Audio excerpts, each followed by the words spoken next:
शानवांग महाद्वीप बेहद खूबसूरत होने के साथ साथ जानलेवा खतरों से भरा हुआ था।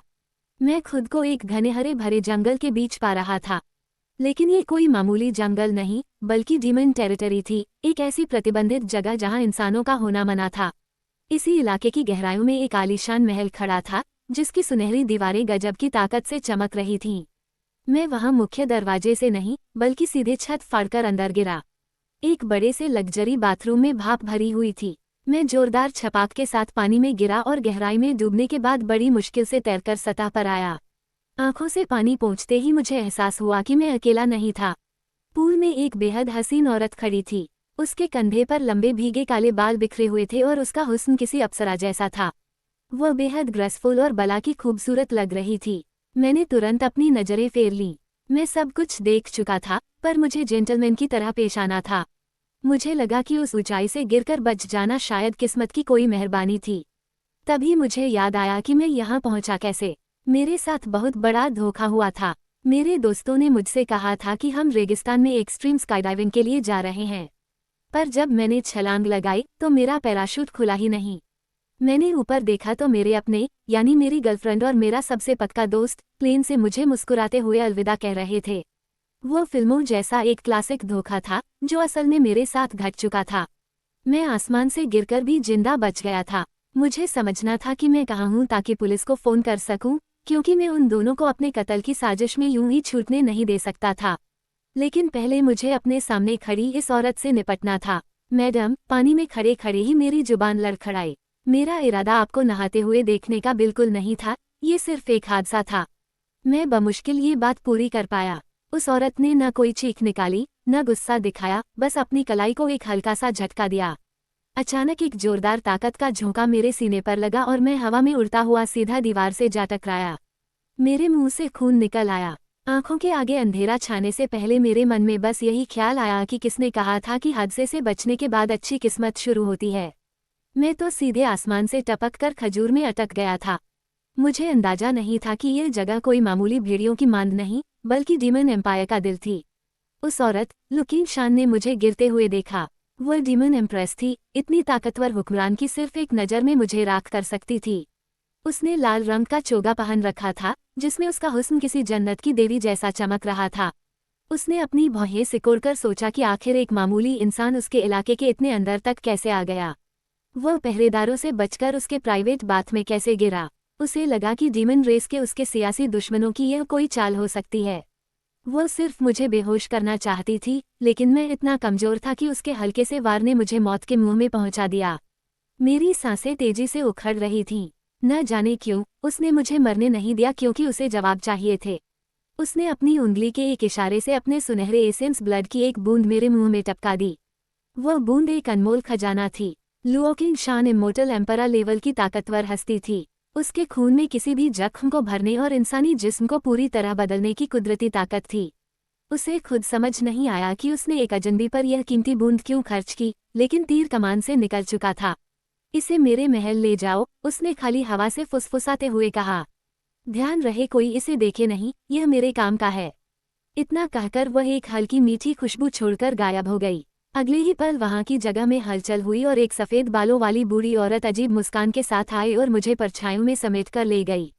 लुचिंग शान को तब तक अंदाजा नहीं था कि खून की उस एक बूंद ने हम दोनों की किस्मत हमेशा के लिए जोड़ दी थी।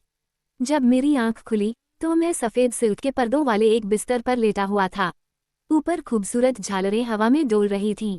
मैं दर्द के डर से उठकर बैठा, पर कोई दर्द नहीं था, बल्कि मैं खुद को बेहद तरोताजा और ताकतवर महसूस कर रहा था।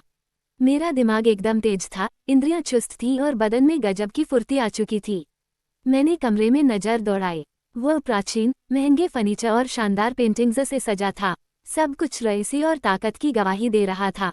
मुझे लगा कि उस औरत का थप्पड़ खाना शायद मेरे लिए फायदेमंद ही रहा। कमरा बेहद शांत और सुकून भरा था। खिड़की से बाहर देखा तो सामने एक जीता जागता खूबसूरत नजारा था। हल्की रोशनी से चमकते पत्थरों के पहाड़ थे, नीचे इतना साफ पानी का तालाब था कि तलहटी दिख रही थी और हरे भरे बांसों के पास खिले हुए गुलाबी कमल तैर रहे थे। हवा में एक मीठी ताजगी थी।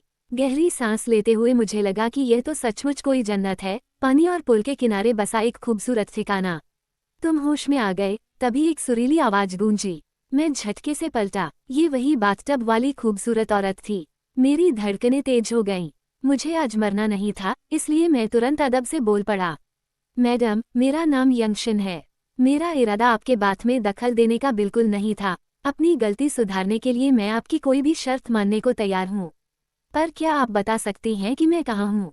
और क्या मुझे आपका फ़ोन मिल सकता है? मेरे पास मेरा फ़ोन नहीं है। उसने आंखें सिकुड़ी और माथे पर बल लाते हुए पूछा। ये गॉड डेसोलेट कॉन्टिनेंट है। तुम डीमन रेस के इलाके में क्लाउड क्लिफ माउंटेन पर हो। रही बात फ़ोन की, तो मैंने ऐसा कोई नाम कभी नहीं सुना। मैं झेपते हुए सूखा सा हंसा। मुझे लगा वह मजाक कर रही है। मैडम, प्लीज मजाक मत कीजिए। मैं पहले के लिए सच में माफी मांगता हूँ, बस एक बार फोन इस्तेमाल करने दीजिए, एक एहसान समझकर। लुओ किंग शान को ये बात बिल्कुल पसंद नहीं आई। उसे अपनी बात पर शक किया जाना गवारा नहीं था। उसने बिना कुछ कहे अपने ऑरा का एक छोटा सा कतरा छोड़ा। वह दबाव किसी गिरते पहाड़ की तरह मुझ पर पड़ा। मेरे घुटने टिक गए और मैं मुंह के बल फर्श पर जा गिरा। एक उंगली तक हिलाना नामुमकिन था। ऐसा लगा जैसे कोई अनदेखा भारी वजन मुझे दबा रहा हो। मैं सांस लेने के लिए तड़पने लगा, पर जैसे ही वह दबाव आया था वैसे ही गायब भी हो गया। उसने मुझे ठंडी, शांत नजरों से देखा, मानो ये परख रही हो कि मुझे किसने जासूसी के लिए भेजा है। मैं जैसे ही उठने लगा, वह अचानक मेरे बिल्कुल सामने आ गई और उसने मेरी पेशानी पर एक उंगली रख दी। अगले ही पल जानकारियों का एक भयानक सैलाब मेरे दिमाग में उतर आया। लगा जैसे हथौड़े से सिर की खोपड़ी फोड़ी जा रही हो। मैं ये दर्द बर्दाश्त नहीं कर पाया और दुनिया में फिर से अंधेरा छा गया। दूसरी बार जब मेरी आंख खुली तो मैं रुका नहीं, सीधे कमरे से निकलकर आंगन में भागा। मैंने आसमान की तरफ देखा और सन रह गया। वहां का चांद बहुत बड़ा था, इतना बड़ा कि वह धरती का चांद हो ही नहीं सकता था। बादलों को चीरती हुई नुकीली चोटियां थीं और आसमान में अजीबोगरीब विशालकाय जीव उड़ रहे थे। मैं किसी बेजान पुतले की तरह लड़खड़ाते कदमों से वापस कमरे में आया और खिड़की के पास बैठकर उस अनजान दुनिया को देखने लगा। मैं पूरा एक दिन बिना हिले डुले वहीं बैठा रहा। लू चिंग शान की आवाज ने मुझे होश में लाया। अब से तुम यहीं रहोगे। जब तक तुम इस फिंची पैलेस के अंदर हो, खुलकर घूम सकते हो। लेकिन अगर इन दीवारों से बाहर कदम रखा तो अपनी जान के जिम्मेदार तुम खुद होगे। कोई तुम्हें दिन में 3 वक्त का खाना दे जाएगा। वह जाने के लिए मुड़ी। मैंने आखिर उसकी तरफ देखा और धीरे से कहा, शुक्रिया। फिर मैं दोबारा बाहर पेड़ों को ताकने लगा। वह बिना कुछ कहे चली गई। मेरा दिमाग कड़वाहट और अचरज से भरा हुआ था। मैं सचमुच किसी दूसरी दुनिया में पहुंच चुका था। धरती पर मैं एक अनाथ था, जिसने मेहनत के दम पर एक बड़ी कंपनी में एग्जीक्यूटिव का मुकाम हासिल किया था। मेरे पास पैसा था और एक खूबसूरत गर्लफ्रेंड भी। लेकिन स्काईडाइविंग के वक्त मेरी गर्लफ्रेंड और मेरे सबसे अच्छे दोस्त ने मिलकर मेरे पैराशूट के साथ छेड़छाड़ की और मुझे मौत के मुंह में धकेल दिया। अब मैं एक कल्टीवेशन की दुनिया में था, जहां इंसान, राक्षस, डीमन सब सच थे। लुओ किंग शान ने जो जानकारी मेरे दिमाग में डाली थी, उससे मुझे पता चला कि इस जगह का नाम गॉड डेसोलेट कॉन्टिनेंट था। ये दुनिया सोच से भी ज्यादा विशाल थी। ज्यादातर जमीन इंसानों के पास थी, जबकि डीमन रेस घने जंगलों पर राज करती थी। यहाँ ऐसे निषिद्ध इलाके थे जहाँ जाने से बड़े बड़े सूरमा भी कांपते थे। ये ताकत की दुनिया थी, जहाँ ताकतवर कल्टीवेटर्स उड़ सकते थे, आसमान से तारे तोड़ सकते थे और मौसम बदल सकते थे। कमजोर लोग सिर्फ खिलौने बनकर रह जाते थे। यहाँ ताकत के कड़े स्तर थे, बॉडी रिफाइनिंग से लेकर इमोर्टल एम्परर और हेवनली एम्परर तक। यहाँ तक कि हथियार और तकनीकें भी ग्रे ग्रेड से लेकर लीजेंडरी दाव ग्रेड तक बंटी हुई थीं। मैंने चमकते पहाड़ों को देखते हुए अपनी मुट्ठी भींची। आमतौर पर जब कोई दूसरी दुनिया में जाता है तो वह राजा बनता है या उसे कोई गोल्डन फिंगर जैसी जादुई ताकत मिलती है। मुझे क्या मिला? मैं डीमन इलाके के बीचों बीच फंसा हुआ था। लुओ किंग शान ने मुझे अभी तक नहीं मारा था, पर क्या वह मुझे बाद में खाने के लिए तैयार कर रही थी? आखिर उसके खून ने मेरे जिस्म को पहले से ज्यादा ताकतवर और तंदुरुस्त बना दिया था। ये नाइंसाफी है, मैं बुदबुदाया। पर मैं जानता था कि रोने से कुछ नहीं होगा, मुझे जिंदा रहने का रास्ता खोजना ही पड़ेगा।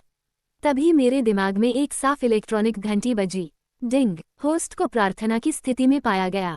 सिस्टम स्कैनिंग जारी। सिस्टम एक्टिवेशन शुरू। 1%, 50%, 100%। सिस्टम एक्टिवेट हो गया। होस्ट के साथ बाइंडिंग सफल रही। मैं खुली हवा को ताकता रह गया, दिल जोरों से धड़कने लगा।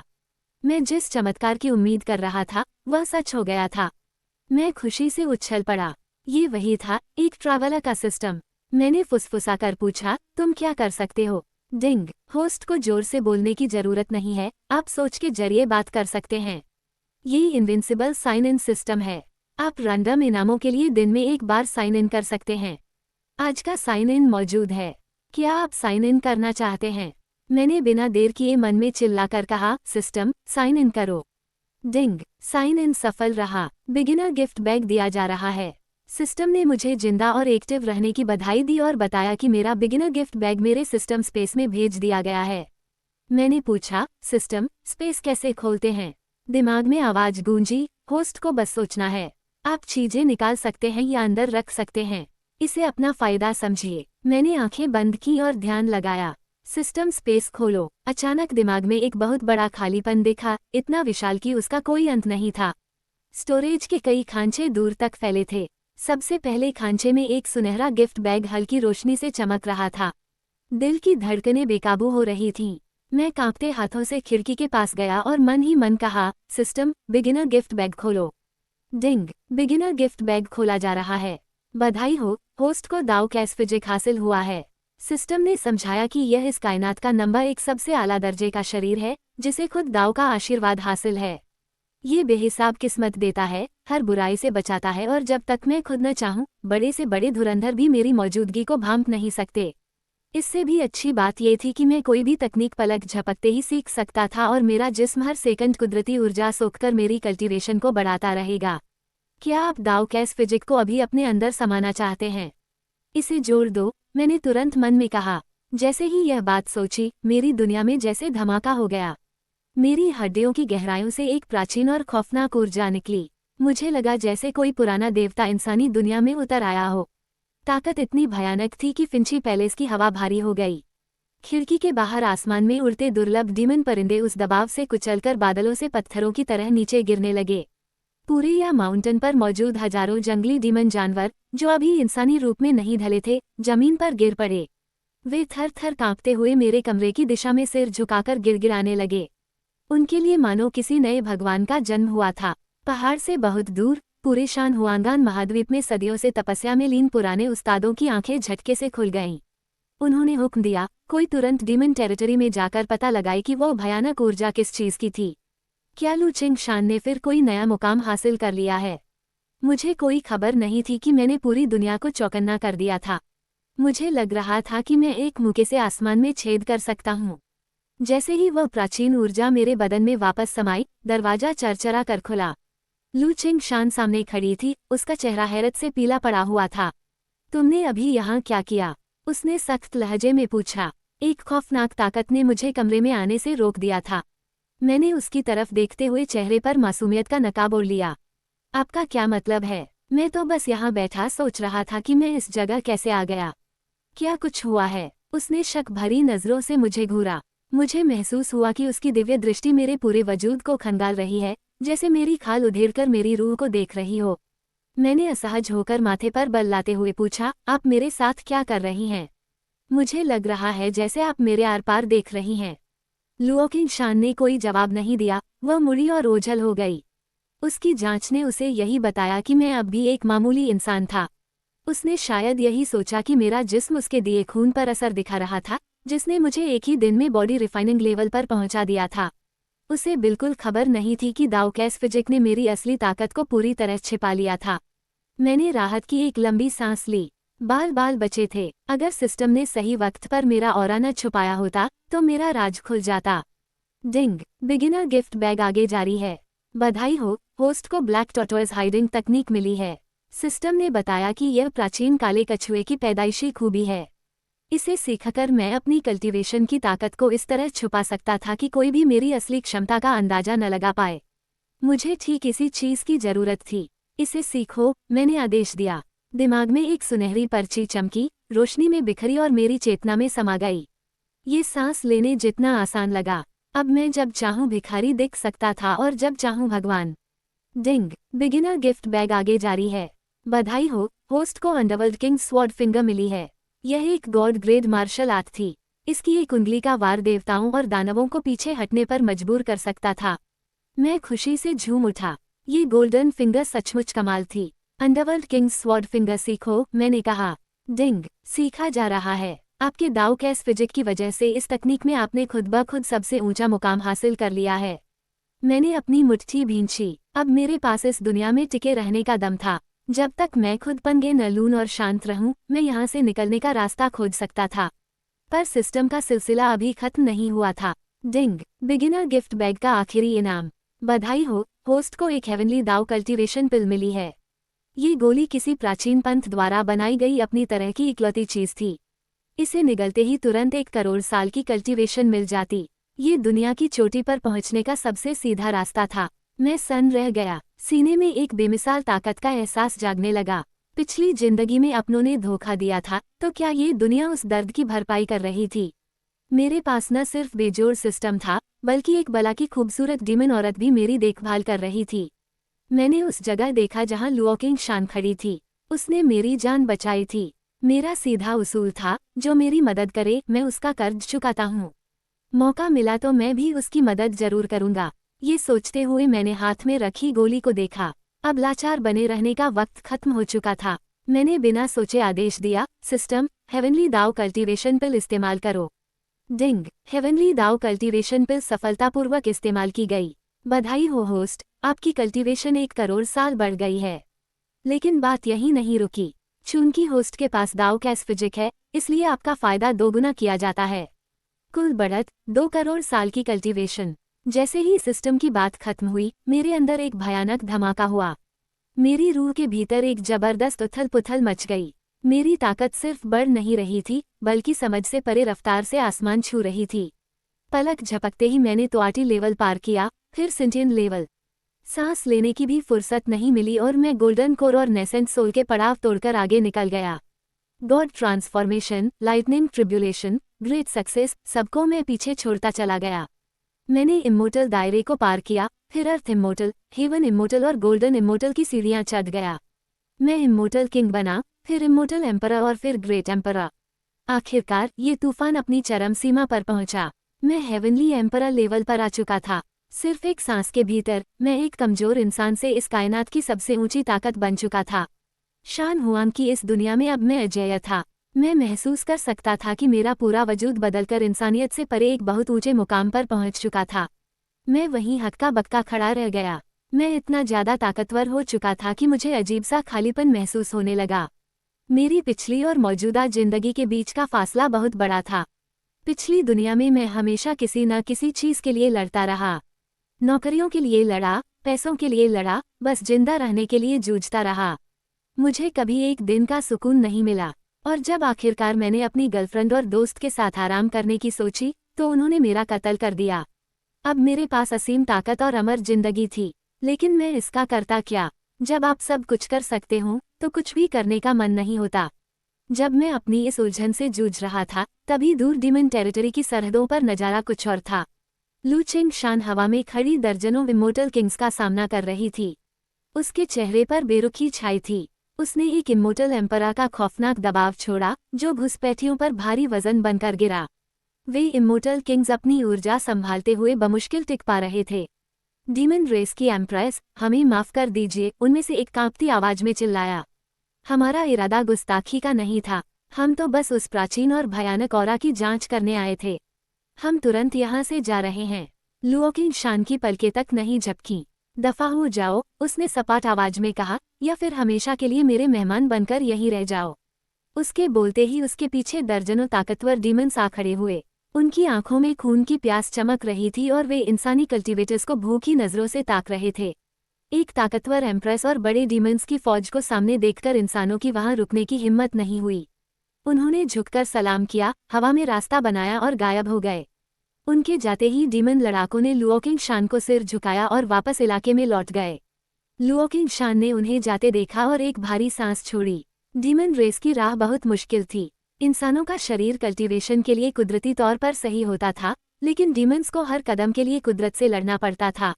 इंसानों को आगे बढ़ने के लिए सिर्फ एक बड़ी सजा झेलनी पड़ती थी, जबकि डीमंस को सिर्फ इंसानी रूप लेने के लिए ही जानलेवा इम्तिहान से गुजरना पड़ता था।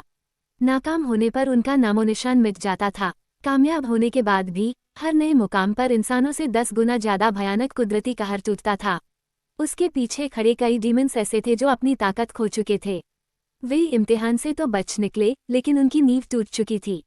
वे हमेशा के लिए इमोर्टल किंग लेवल पर अटक गए थे और कभी एम्परर नहीं बन सकते थे। लुओ किंग शान जानती थी कि इंसानों के पास सुप्रीम क्रिएशन पिल नाम की एक चमत्कारी गोली थी। वह टूटी हुई नींव को जोड़ सकती थी और कल्टीवेटर को नए मुकाम पर पहुंचा सकती थी। लेकिन वह इंसानों के सबसे बड़े पंथ, शॉकिंग पैलेस का गुप्त खजाना थी। लाखों साल पहले इंसान और डीमन मिलकर डेविल रेस के खिलाफ लड़े थे, पर वे दिन बीत चुके थे। अब उनके बीच सिर्फ खूनी रंजिश थी। एक डीमन एम्प्रेस का इंसानी पंथ से ऐसी पवित्र गोली मांगना नामुमकिन था। उसने इस ख्याल को झटक दिया। उधर फीनिक्स पैलेस में मैं आखिरकार पूरी तरह होश में आ रहा था। मैंने खिड़की से बाहर के हसीन नज़ारे को देखा, लेकिन मेरा ख्याल बार बार उसी खूबसूरत औरत की तरफ जा रहा था। अपनी नई ताकत के साथ मैं अपने अंदर उसके खून की उस बूंद को साफ महसूस कर सकता था। वही कैम्परा के खून की बूंद थी। उसने मुझ जैसे एक मामूली इंसान को बचाने के लिए अपनी ही लाइफ फोर्स का एक हिस्सा कुर्बान कर दिया था। मैंने आसमान की तरफ देखा। मुझे महसूस हो रहा था कि यह महान दाव खुद किस्मत के धागों को जोड़ रहा था। तुमने मेरी जान बचाई है, मैंने खाली कमरे में धीरे से कहा। और मैं तुम्हारा असली रूप भी देख चुका हूँ, शायद इसी को किस्मत कहते हैं। मैंने एक फैसला किया। पिछली जिंदगी में मैं इंसानों के बीच रहा और अंजाम में सिर्फ धोखा मिला। इस जिंदगी में मैं कुछ वक्त डीमंस के साथ ही गुजारूंगा। मैं देखना चाहता था कि वे इंसानों से कितने अलग हैं। उस शाम लुओ चिंग शान वापस आई। उसकी नौकरानियों के होश उड़ गए जब उसने मेरे साथ बैठकर खाना खाया। वह बार बार मुझे ऐसे देख रही थी जैसे कुछ कहना चाहती हो, लेकिन अल्फाज जुबान पर नहीं आ रहे थे। उसने पहले मुझे मेरी हिफाजत के लिए दूर भेजने का सोचा था, लेकिन जब उसने मुझे देखा तो उसके कदम डगमगा गए। आखिरकार वो बिना कुछ कहे मुड़ी और अपने कमरे में चली गई, कमरे में कई अनकही बातें अधूरी छोड़ते हुए। लू चिंग शान को समझ नहीं आ रहा था कि मुझसे कैसे बात करे। शायद इसलिए कि उसने मुझे अपने एसेंस ब्लड की बूंद दी थी, या शायद इसलिए कि उसने कुछ वक्त इंसानों के बीच बिताया था और उनके किस्से सुने थे कि अगर कोई मर्द किसी औरत का बदन देख ले तो उसे उससे शादी करनी पड़ती है। वजह जो भी रही हो, उसे शब्द नहीं मिल रहे थे। वो बस मुड़ी और चली गई। मैंने उसे जाते हुए देखा और समझ गया कि उसके दिल में कुछ तो चल रहा है। प्लीज मुझे दूर मत भेजना, मैंने मन में सोचा, बस मुझे यहीं रहने दो।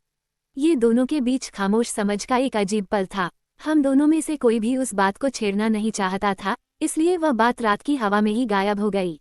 अगली सुबह जब मेरी नींद खुली तो मैं बेहद तरोताजा महसूस कर रहा था। सालों बाद ऐसा हुआ था कि मेरी नींद खुद ब खुद पूरी होकर खुली थी। मेरे पास ताकत थी, सामने खूबसूरत नज़ारा था और मैं बहुत खुश था। मैंने टहलने का फैसला किया। जब तक मैं इस बड़े से फीनिक्स पैलेस के अंदर था, कहीं भी आ जा सकता था। सच कहूँ तो अपनी मौजूदा ताकत के दम पर मैं पूरे डिवाइन मार्शल कॉन्टिनेंट में कहीं भी जा सकता था। पर फिलहाल मैं बस डीमन रेस के माहौल को महसूस करना चाहता था। अचानक दिमाग में एक आवाज गूंजी, डिंग, आज का चेक इन मौजूद है, क्या होस्ट साइन इन करना चाहेगा? मैं तो भूल ही गया था कि मेरा रोज का इनाम इंतजार कर रहा है। सिस्टम, साइन इन करो, मैंने फुसफुसा कर कहा। डिंग, साइन इन किया जा रहा है। बधाई हो, आपको एल्केमी ट्रू मैनुअल मिला है। सिस्टम ने समझाया कि यह प्राचीन एल्केमी सेक्ट का सबसे बड़ा खजाना था। इसे सीखते ही मैं उस दौर की हर रिफाइनमेंट तकनीक और हर गोली बनाने के नुस्खे में माहिर हो जाता। उस जमाने में वह सेक्ट इतना ताकतवर था कि बाकी गिरोहों ने उनके राज चुराने के लिए मिलकर उनका खात्मा कर दिया था। ये किताब सदियों से गायब थी, जिसकी वजह से दुनिया की एल्केमी कला खत्म होने की कगार पर आ गई थी। अब पूरी दुनिया में एल्केमिस्ट्स की सबसे ज्यादा मांग थी। मेरी आंखें चमक उठीं। मैं पहले से ही ताकतवर था और अब सिस्टम मुझे चोटी का एल्केमिस्ट भी बना रहा था। ये तो कमाल ही हो गया। सिस्टम, मैनुअल सीखो। डिंग, एल्केमी ट्रू मैनुअल सीखा जा रहा है। चूंकि होस्ट के पास ग्रेट दाओकैस बॉडी है, इसलिए आपने मैनुअल की छिपी हुई तकनीकें भी अनलॉक कर ली हैं। आपको प्राचीन एल्केमी हासिल हो चुकी है। जानकारियों का एक बहुत बड़ा सैलाब मेरे दिमाग में उतर आया। अपनी चेतना की गहराइयों में मैंने सफ़ेद जैद की तरह चमकती एक मूरत को ध्यान की मुद्रा में बैठे देखा। उसके हाथ में एक किताब थी जिससे हल्की हरी रोशनी निकल रही थी। वह मूरत किसी प्राचीन अजय देवदूत जैसी लग रही थी। वह मेरी अपनी रूह का रूप था। उसके सिर के पीछे एक दिव्य चक्र उभरा, जिसने उस ज्ञान को हमेशा के लिए मेरे दिमाग में बिठा दिया। एक ही पल में लगा जैसे मैंने 1 करोड़ साल तक एल्केमी की साधना की हो। मुझे हर हैंड सील, आग पर काबू पाने की हर तकनीक और दुनिया भर की हर चमत्कारी जड़ी बूटी और जहर का नाम, उनका अनुपात, खूबी और स्तर सब कुछ जुबानी याद हो गया। मेरा दिमाग और तेज हो गया और मेरी दिव्य दृष्टि और ज्यादा पैनी हो गई। मेरा मूड बहुत बढ़िया था। मैं महल के बगीचों की तरफ गुनगुनाते हुए चल पड़ा। मुझे याद आया कि वहाँ एक कुदरती झील के ऊपर एक पवेलियन बना हुआ था। मेरा प्लान सीधा था, कुछ बांस काटकर मछली पकड़ने का कांटा बनाना और दोपहर में चाय पीते हुए मछली पकड़ना। यही तो असली जिंदगी थी। जब मैं स्टडी रूम के पास से गुजरा तो दरवाजे से मुझे एक हसीन झलक दिखी। लुओ किंगशान वहां बैठी थी, उसके लंबे काले बाल कंधों पर गिरे थे। उसकी भौहें दूज के चांद जैसी थीं और आंखें तारों की तरह चमक रही थीं। उसकी त्वचा बर्फ जैसी सफ़ेद थी और बैठने का अंदाज लाजवाब था। वह सचमुच आसमान से उतरी कोई परी लग रही थी। मैं वहीं सम्मोहित होकर खड़ा रह गया। पिछली जिंदगी में देखी अभिनेत्रियां उसके सामने कुछ भी नहीं थीं, लेकिन उसके माथे पर शिकन थी, जैसे वो किसी उलझन में हो। उसने मेरी मौजूदगी को भांप लिया और झटके से सिर घुमाया। जब उसने देखा कि मैं हूं, तो उसने कलाई के इशारे से स्टडी रूम के दरवाजे धड़ाम से बंद कर लिए। मैं वहीं अजीब सी हालत में खड़ा रह गया। मैंने नाक खुजलाए और मुस्कुरा दिया। इसे मनाना तो बहुत लंबा सफर साबित होने वाला है। मैं बगीचे में गया और हरे बांसों का झुरमुट खोजा। एक मजबूत बांस काटकर सही साइज में तराशा और चारे की तलाश की। कुछ केचुए खोदे, अपने कमरे से रेशमी धागा और सुई उठाए और सुई को मोड़कर कांटा बना लिया। एकदम परफेक्ट। मुझे अंदाजा नहीं था कि लू चिंगशान अपनी खिड़की से मुझे ही देख रही थी। उसने मुझे जुगाड़ से कांटा बनाते और झील की तरफ जाते देखा। जब मैं चला गया तब जाकर वह वापस बैठी। तभी उसके दरवाजे पर दस्तक हुई। वो उसकी दासी चिंगेर थी। एम्प्रेस, प्रिंस शिर आपसे मिलने आए हैं। लुओ किंगशान ने माथे पर बल लाते हुए निर्देश दिया। उनसे कहो ऑडियंस हॉल में जाएं, मैं अभी आती हूँ। जैसे ही चिंगेर गई, लू चिंगशान ने खिड़की से आखिरी बार बाहर देखा। उसने मुझे पवेलियन में सुकून से पानी में कांटा डाले बैठे देखा। एक पल के लिए उसके चेहरे पर रश्क का भाव आया। उसने एक हल्की मुस्कान दी और बाहर निकल गई। उधर ऑडियंस हॉल में एक भारी भरकम, खूंखार सा दिखने वाला शख्स इंतजार कर रहा था। वो किसी मुश्किल फैसले की कश्मकश में लग रहा था। ये गोल्डन लायन कबीले का प्रिंस शिर वुडी था। वो बचे खुचे बड़े लायंस में से एक था और लुओ किंगशान पर जान छिड़कता था। वह ताकतवर था, एम्परा बनने से बस एक कदम दूर। दरवाजा खुला। अपने सपनों की मल्लिका को अंदर आते देख शिर वुडी अब और नहीं रुका। उसने चुपके से अपने हाथ में एक छोटी लाल गोली मसल दी, जिसका बारीक पाउडर हवा में घुल गया। वह मुस्कुराते हुए खड़ा हुआ। चिंगशान, देखो मैं तुम्हारे लिए क्या लाया हूँ। मुझे यकीन है तुम्हें ये बहुत पसंद आएगा। उसने लाल रत्नों से जड़ा एक प्राचीन बक्सा निकाला, जो साफ तौर पर इंसानों का बनाया हुआ था। उसने उसे किसी ट्रॉफी की तरह आगे बढ़ाया। लू चिंगशान ने उस बक्से की तरफ देखा तक नहीं। वह सीधे उसके पास से गुजरकर अपने तख्त पर जा बैठी। उसकी आवाज बहुत सर्द थी। प्रिंस शिर, मुझे लगता है आप यहाँ सिर्फ ये बक्सा देने नहीं आए हैं। और मुझे मेरे नाम से मत बुलाइए। मुझे एम्प्रेस कहिए। उसकी आवाज तलवार की धार की तरह हवा को चीरती हुई आई। या फिर एम्प्रेस दाजेर कहिए। हम दोस्त नहीं हैं, अपनी हद मत भूलिए। उसने अपने खौफनाक दबाव की एक लहर छोड़ी। शिर वुडी लड़खड़ा कर पीछे हटा, अपने जबड़े भींचे और खड़े रहने के लिए अपनी पूरी ताकत झोंक दी। मैं वहां मौजूद नहीं था, पर उसकी आंखों की हालत समझ सकता था। उसके दिखावटी आदर के पीछे एक पागलपन का साया था। मुझे माफ कर दीजिए एम्प्रेस, उसने सिर झुकाए हुए कहा। यह मेरी गलती थी, मैं बस आपको देखकर ज्यादा खुश हो गया था। लेकिन अंदर ही अंदर वह आग बबूला हो रहा था। वह गोल्डन लायन कबीले का राजकुमार था, एक ऊंची नस्ल का खून। उसकी नज़र में उसका रुतबा और हुनर उसके बराबर था। उसे इस बात से नफरत थी कि वो उसके साथ कुत्ते जैसा बर्ताव करती है। उसने हाथ में रखे बक्से को देखा और एक अजीब सी जीत महसूस की। उसे यकीन था कि वह इस जाल से नहीं बच पाएगी। वो उसे अपनी औरत बनाना चाहता था, एक ऐसी शादी के लिए मजबूर करना चाहता था जिससे पूरी डिमन रेस गोल्डन लायंस के कब्जे में आ जाए। उसे बस सही वक्त का इंतजार था। हॉल में लू चिंगशान को पहली बार बदन में कमजोरी का झटका लगा। उसके जिस्म में जलन होने लगी। उसने अपनी ताकत से उस असर को दबाने की कोशिश की, लेकिन जितना उसने रोका, जलन उतनी ही बढ़ती गई। उसका चेहरा गहरा लाल हो गया, सांसें उखड़ने और भारी होने लगीं। वह पहले इंसानी इलाकों में जा चुकी थी, इसलिए वह फौरन समझ गई कि यह क्या था। घिनौने इंसान, वह गुस्से से कांपती आवाज में बोली। शिर वुडी, तुम्हारी यह हिम्मत। शिर वुडी ने अब शराफत का ढोंग छोड़ दिया। उसने उसे तख्त पर बेहाल होते, उसके खूबसूरत चेहरे को लाल पड़ते और सफ़ेद गर्दन को गुलाबी होते देखा। वह एक भद्दी हंसी हंसा। इसे रोकने की कोशिश मत करो चिंगशान, उसने ताना मारा। बस मेरी बन जाओ। मैंने एक इंसानी सेक्ट से इस गोली को पाने के लिए दौलत लुटाई है। इसे 10,000 ख्वाहिशों की गोली कहते हैं। तुम कितनी भी ताकतवर क्यों ना हो, इसका कोई इलाज नहीं है। या तो किसी मर्द का साथ पाओ, वरना यह आग तुम्हारी रूह को जलाकर तुम्हें मार डालेगी।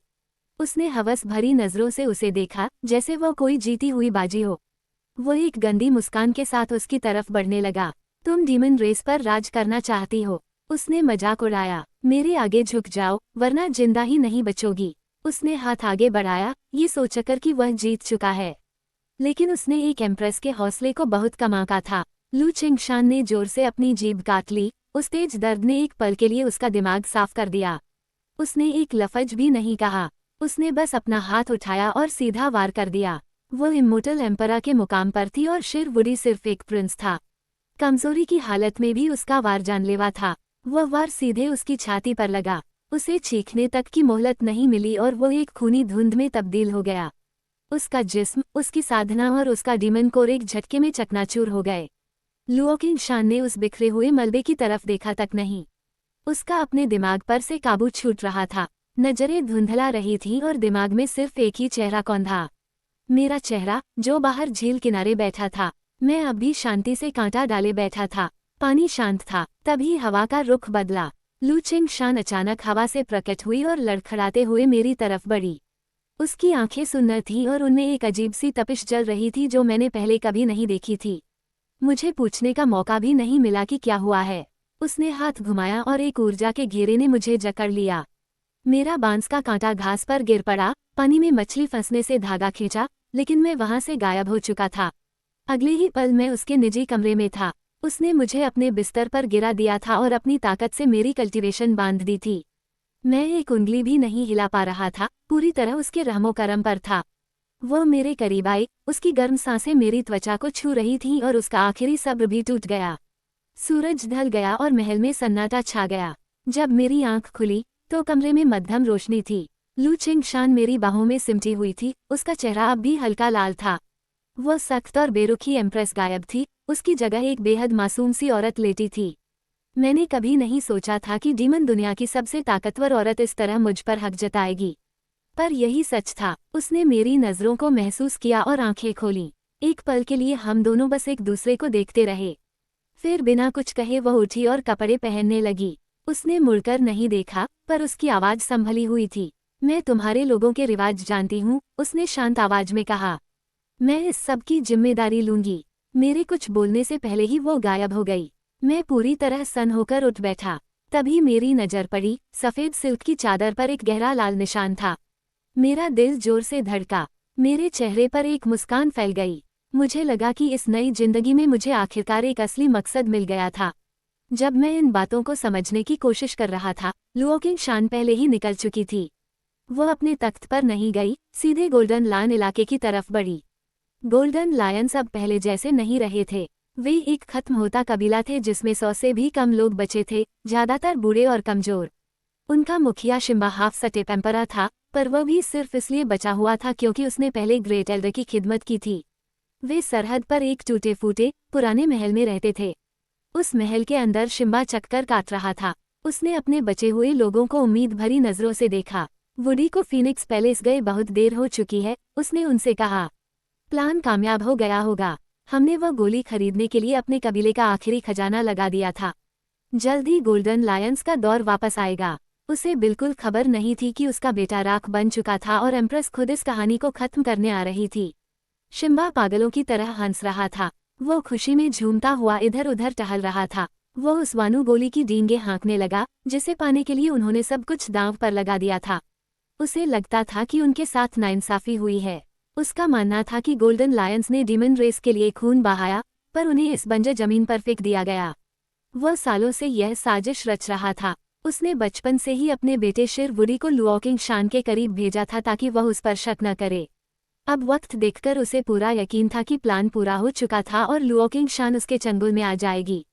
नीचे खड़े कबीले के बाकी लोग भी खुशी से फूले नहीं समा रहे थे। एक सफेद बालों वाला बुजुर्ग, जो अर्थ इम्मोर्टल के मुकाम पर था, कड़वाहट से बोल पड़ा। उसने शिकायत की कि ग्रेट एल्डर ने उन्हें सबसे खराब इलाका दिया और ग्रेट एल्डर ने उनसे कहा था कि यह सब लू चिंगशान की करतूत थी। लेकिन अब डीमन रेस के नियमों के मुताबिक उसे उनके कबीले में शादी करनी ही पड़ेगी। ग्रेट एल्डर के साथ मिलकर वे जल्द ही सब कुछ अपने कब्जे में ले लेंगे। वे सब ठहाके लगाने लगे, उन्हें सचमुच लग रहा था कि वे दुनिया पर राज करने वाले हैं। शिम्बा गर्व से अपने तख्त पर बैठ गया। उसने अपने लोगों से कहा कि अगर ग्रेट एल्डर की खुफिया मदद न होती तो वे बहुत पहले खत्म हो चुके होते।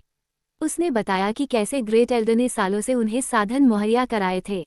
उसे पक्का भरोसा था कि ग्रेट एल्डर का साथ देना ही उनकी शान वापस ला सकता है। वह बोलता ही गया। उसने अपनी कल्टीवेशन की तरक्की का सेहरा भी ग्रेट एल्डर के सिर बांधा। उसने ये भी बताया कि ग्रेट एल्डर ने ही बातों बातों में इशारा किया था कि इंसानी इलाके से वानू गोली कहाँ से मिल सकती है। शिम्बा को सही पाला चुनने पर बड़ा नाज था। उसे पूरा यकीन था कि लुओकिंग शान ही उनके और सबसे बेहतरीन जमीनों के बीच की इकलौती रुकावट थी। मैंने ग्रेट एल्डर को खबर दे दी है, शिम्बा ने धीमी आवाज में कहा। वह जल्दी ही यहाँ आते होंगे। जब वे आए तो कायदे से पेश आना, कोई गुस्ताखी न हो। जी मुखिया, पूरे कबीले ने एक सुर में जवाब दिया। ऊपर हवा में छुपी लुकिंग शान एक लफज सुन रही थी। उसे अपने कानों पर यकीन नहीं हो रहा था। सालों से वो खुद उनके पुरखों की खातिर गोल्डन लायंस को भारी तादाद में चीजें और साधन भेज रही थी। उसने ही उनके रहने के लिए सबसे बेहतरीन जमीन चुनी थी, लेकिन उनके दिमाग में वही विलेन बनी हुई थी। उसकी भेजी हर मदद को ग्रेट एल्डर का एहसान बता दिया गया था। यहाँ तक कि वानू गोली की गंदी साजिश भी उसी का दिमाग थी। लुओ चिंगशान की आंखें सख्त हो गईं। उसे आखिरकार सब समझ आ गया। वह पहले सोचती थी कि डीमन रेस के भविष्य को लेकर बस उसके और ग्रेट एल्डर के विचारों में फर्क था। उसे लगता था कि दुश्मनों से घिरी इस दुनिया में वे दोनों अपनी कौम की भलाई चाहते थे। पर वो गलत थी। वह मुस्कुराता हुआ बूढ़ा एक आस्तीन का सांप निकला। वह आज रात इन सबको खत्म करने आई थी, लेकिन उन्हें इस तरह लाचार और बेवकूफ़ देखकर, जिन्हें वही शख्स बेच रहा था जिसे वे पूजते थे, उसके कदम रुक गए। वह देखना चाहती थी कि ग्रेट एल्डर के आने पर क्या होता है। उसने अपना गुस्सा दबा लिया। कभी कभी पूरे जिस्म को बचाने के लिए सड़े हुए हिस्से को काटना पड़ता है। उसे समझ आ गया कि डीमन रेस को अब एक बड़ी सफाई की जरूरत थी। अचानक उसके छुपने की जगह के पास से एक ताकतवर दिव्य दृष्टि गुजरी। वह एक हाफ सटेप इमोर्टल एम्परर था। ग्रेट एल्डर आ चुका था। उसने महल में कदम रखने से पहले बड़ी होशियारी से आसपास का जायजा लिया। उसके चेहरे पर एक हमदर्द और मीठी मुस्कान थी। शिम्बा तुरंत उसके इस्तकबाल के लिए दौड़ा। गोल्डन लायंस उस बूढ़े को एहसानमंद नजरों से देखने लगे। प्रणाम ग्रेट एल्डर, वे सब चिल्लाए। वह बूढ़ा दुबला पतला था, उसका रंग पीला पड़ा हुआ था और उसने सादे काले कपड़े पहन रखे थे। उसने हाथ हिलाया और एक हल्की सी ताकत से सबको सहारा देकर खड़ा कर दिया। वह मुस्कुराते हुए मुख्य सीट की तरफ बढ़ा, लेकिन जैसे ही वह शिम्बा के पास बैठा, उसकी धुंधली आंखों में कत्ल का एक खौफनाक इरादा कौंध गया। शिम्बा, ग्रेट एल्डर ने अपनी भारी और कमजोर आवाज में पूछा, आज तुम्हारे चेहरे पर बड़ी चमक है, जरूर कोई अच्छी खबर लाए हो। शिम्बा अपने घमंड में इतना अंधा था कि खतरे को भांप नहीं सका। वो करीब आकर इतराते हुए बोला, मैंने कर दिखाया ग्रेट एल्डर, बिल्कुल वैसे ही जैसे आपने समझाया था। वुडी कामयाब हो गया। अब लू चिंगशान के पास उससे शादी करने के अलावा कोई चारा नहीं है। ग्रेट एल्डर के चेहरे का रंग हल्का सा बदला। उसने दोबारा अपनी दिव्य दृष्टि से चारों तरफ पक्का किया कि कोई सुन तो नहीं रहा। जब उसे तसल्ली हो गई कि वे अकेले हैं, तो वह खड़ा हो गया। उसके चेहरे से मुस्कान गायब हो चुकी थी। अच्छा, ग्रेट एल्डर ने बिल्कुल सपाट लहजे में कहा, ये तो बड़ी अजीब बात है। आज दोपहर मुझे सोल हॉल से एक खबर मिली थी। उन्होंने बताया कि शिरवुडी की सोल टैबलेट टूट चुकी है। वो मर चुका है, पूरी तरह खत्म। हॉल में सन्नाटा पसर गया। गोल्डन लायंस के चेहरों की मुस्कान जम गई। वे समझ ही नहीं पाए कि उन्होंने क्या सुना। शिम्बा की हंसी गले में ही अटक गई, मानो किसी ने उसका गला घोंट दिया हो। उसने कांपती आवाज में उस बूढ़े को देखा। नामुमकिन, शिम्बा की सांस फूल गई। ये हो ही नहीं सकता। मेरा बेटा पैदाइशी जीनियस था। वो इमोर्टल किंग के मुकाम को छूने वाला था। उसका शरीर अजेय था और उसके पास हमारे पुरखों की ताकत थी। वुडी को कौन मार सकता है? शिम्बा दहाड़ा। उसका चेहरा भयानक गुस्से से भर गया। वो यकीन न आने की हालत में ग्रेट एल्डर को घूरने लगा, लेकिन ग्रेट एल्डर की पलक तक नहीं झपकी। उसकी आंखें बर्फ की तरह ठंडी पड़ गईं। उसके होठों पर एक डरावनी मुस्कान उभरी। मुझे एक बात बताओ शिम्बा, ग्रेट एल्डर ने फुसफुसाते हुए पूछा। मेरे अलावा मिरियाद ज़ैडपिल के बारे में किसी और को पता है क्या? शिम्बा वहीं जम गया। उसने उस बूढ़े के चेहरे पर मौत का साया देखा और उसकी रीढ़ में सिहरन दौड़ गई। उसे अचानक एहसास हुआ कि वो किस भयानक मुसीबत में फंस चुका था। उसका सारा घमंड उड़ गया। नहीं, शिम्बा हकलाया, मेरे कबीले के अलावा मैंने किसी परिंदे को भी कानो कान खबर नहीं होने दी। ग्रेट एल्डर की मुस्कान और चौड़ी हो गई, पर उसकी आंखों में कोई रहम नहीं था। वह बहुत खौफनाक नजारा था। बहुत खूब, ये तो बहुत अच्छी बात है। इसका मतलब तुम्हारा पूरा परिवार दूसरी दुनिया में एक साथ मिल सकता है। शिम्बा पलक झपकाता, उससे पहले ही ग्रेट एल्डर के जिस्म से एक भयानक दबाव फूटा। उसने लापरवाही से एक हाथ आगे बढ़ाया और वार कर दिया। शिम्बा पहले से संभलने की कोशिश कर रहा था और अपनी पूरी ताकत लगाकर उस वार को रोकना चाहा, पर कोई फायदा नहीं हुआ। उस ताकत ने उसे किसी फटे हुए पुतले की तरह हवा में उड़ा दिया और वह महल की मजबूत पत्थर की दीवार में जा धंसा। शिम्बा ने मुंह से खून की उल्टी की, उसकी आंखों में एक बेबस पागलपन छा गया। इसे मार डालो, बाकी गोल्डन लायंस चीख उठे। पूरा कबीला एक साथ मिलकर अपनी पूरी ताकत के साथ ग्रेट एल्डर पर टूट पड़ा। ग्रेट एल्डर मुड़ा तक नहीं, उसने बस हिकारत से एक हल्की आवाज निकाली। अपनी औकात से ज्यादा उछल रहे हो, उसने बुदबुदाते हुए कहा। उसने अपनी कलाई को झटका दिया। उसकी ताकत एक विशाल चमकते हाथ में बदल गई जिसने पूरी छत को ढक लिया। उस हाथ ने हवा में घूमते हुए एक ही झटके में लगभग 100 गोल्डन लायन लड़ाकों को अपनी गिरफ्त में ले लिया। फिर उसने मुट्ठी भींच दी। पूरे हॉल में हड्डियां टूटने और बख्तरबंद फटने की भयानक आवाजें गूंज उठीं। एक ही पल में 100 जानबाज लड़ाके खून के दलदल में तब्दील हो गए। उसने उन बचे खुचे टुकड़ों को कचरे की तरह एक तरफ फेंक दिया और खून की बारिश से पूरा फर्श भीग गया, जिससे वो कभी शानदार दिखने वाला हॉल गहरे लाल रंग में रंग गया। ग्रेट एल्डर ने अपनी हथेलियों को ऐसे झाड़ा मानो किसी मक्खी को मारा हो और वो बुरी तरह बोर हो चुका हो। वह जाने के लिए मुड़ा और दीवार में ध्यान से शिम्बा पर आखिरी नजर डाली, जो अपनी आखिरी सांसें गिन रहा था।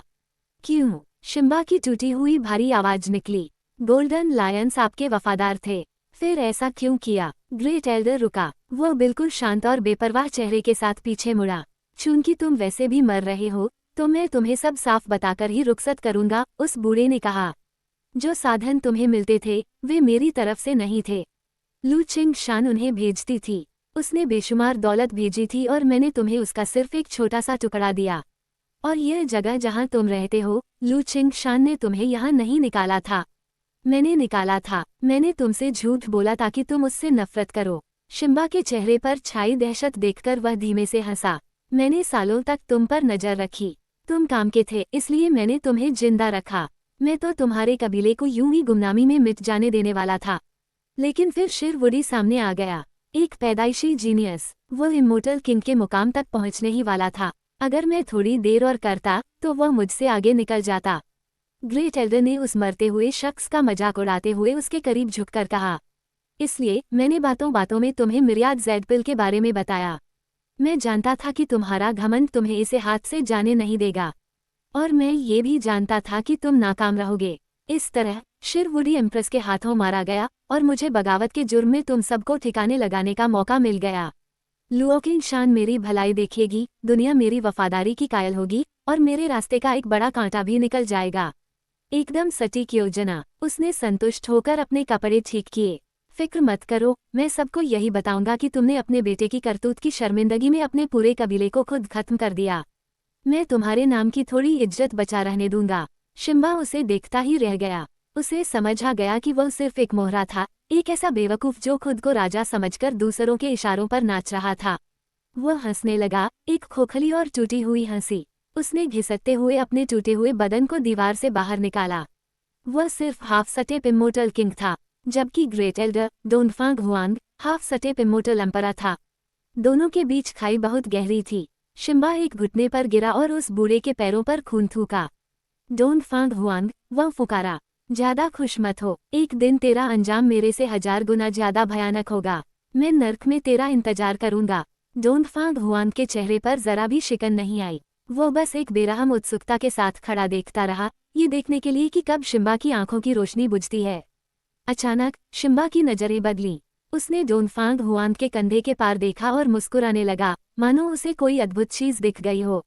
डोनफांग हुआंग ने माथे पर बल लाते हुए झटके से पीछे मुड़कर देखा। वहां कोई नहीं था। मरो! शिम्बा जोर से चीखा। वह एक चाल थी। उस आखिरी सेकंड में शिम्बा ने अपने अंदरूनी कोर और रूह को टुकड़े टुकड़े कर दिया, अपने जीवन की हर एक सांस को एक आखिरी आत्मघाती हमले में झोंक दिया। वो एक सच्चे इमोर्टल किंग की पूरी ताकत थी। डोनफांग हुआंग को जाल का एहसास बहुत देर से हुआ। जैसे ही उस धमाके ने पूरे हॉल को हिलाकर रख दिया, उसने हड़बड़ी में अपनी ढाल बनाई। अपनी ताकतवर कल्टीवेशन के बावजूद उस आत्मघाती वार के झटके ने उसे लड़खड़ा कर पीछे धकेल दिया। उसके होठों के कोने से खून की एक पतली लकीर बह निकली। उसने उस जगह देखा जहां शिम्बा था। वहां राख के अलावा कुछ नहीं बचा था। आधा महल मलबे में तब्दील हो चुका था। मरते मरते भी मुझे चकमा देने की कोशिश, डोनफांग हुआंग ने मुंह पोंछते हुए थूका। तुम्हें लगा मैं भी तुम्हारी तरह बेवकूफ हूँ? हाँ हाँ, उसने सिर पीछे करके ठहाका लगाया, जिसकी गूंज पूरे मलबे में फैल गई। लेकिन उसकी हंसी एक बेहद ठंडी आवाज से बीच में ही थम गई। क्या सच में ऐसा है? मुझे तो लगता है कि तुम उनसे भी बड़े बेवकूफ हो। डोनफांग हुआंग वहीं जम गया। वह तेजी से पलटा, दिल सीने में तेजी से धड़कने लगा। सामने खड़ी थी एम्प्रेस लुओ किंगशान, जिनकी आंखों में बर्फ जैसी नफरत साफ झलक रही थी। उसकी पुतलियां सिकुड़ गईं। पलक झपकते ही उसके चेहरे पर एक पुराना, इज्जतदार और मीठा नकाब वापस आ गया। उसने झुककर सलाम किया, हाथ हल्के से कांप रहे थे। हुजूर, मैं बस आपसे ही मिलने आ रहा था। मुझे पता चला कि गोल्डन लायन कबीला आपके खिलाफ साजिश रच रहा था। मैं उन्हें गिरफ्तार करने आया था, लेकिन शिम्बा ने मुकाबला शुरू कर दिया। मेरे पास उसे उसी वक्त खत्म करने के अलावा कोई चारा नहीं बचा था। हुजूर, प्लीज इस मामले की जांच करवाएं। उसने अपना सिर नीचे ही रखा, घबराहट में उसका गला सूख रहा था। वह एक जुआ खेल रहा था। उसने यहाँ कदम रखने से पहले इलाके का मुआयना किया था और उसे किसी की मौजूदगी महसूस नहीं हुई थी।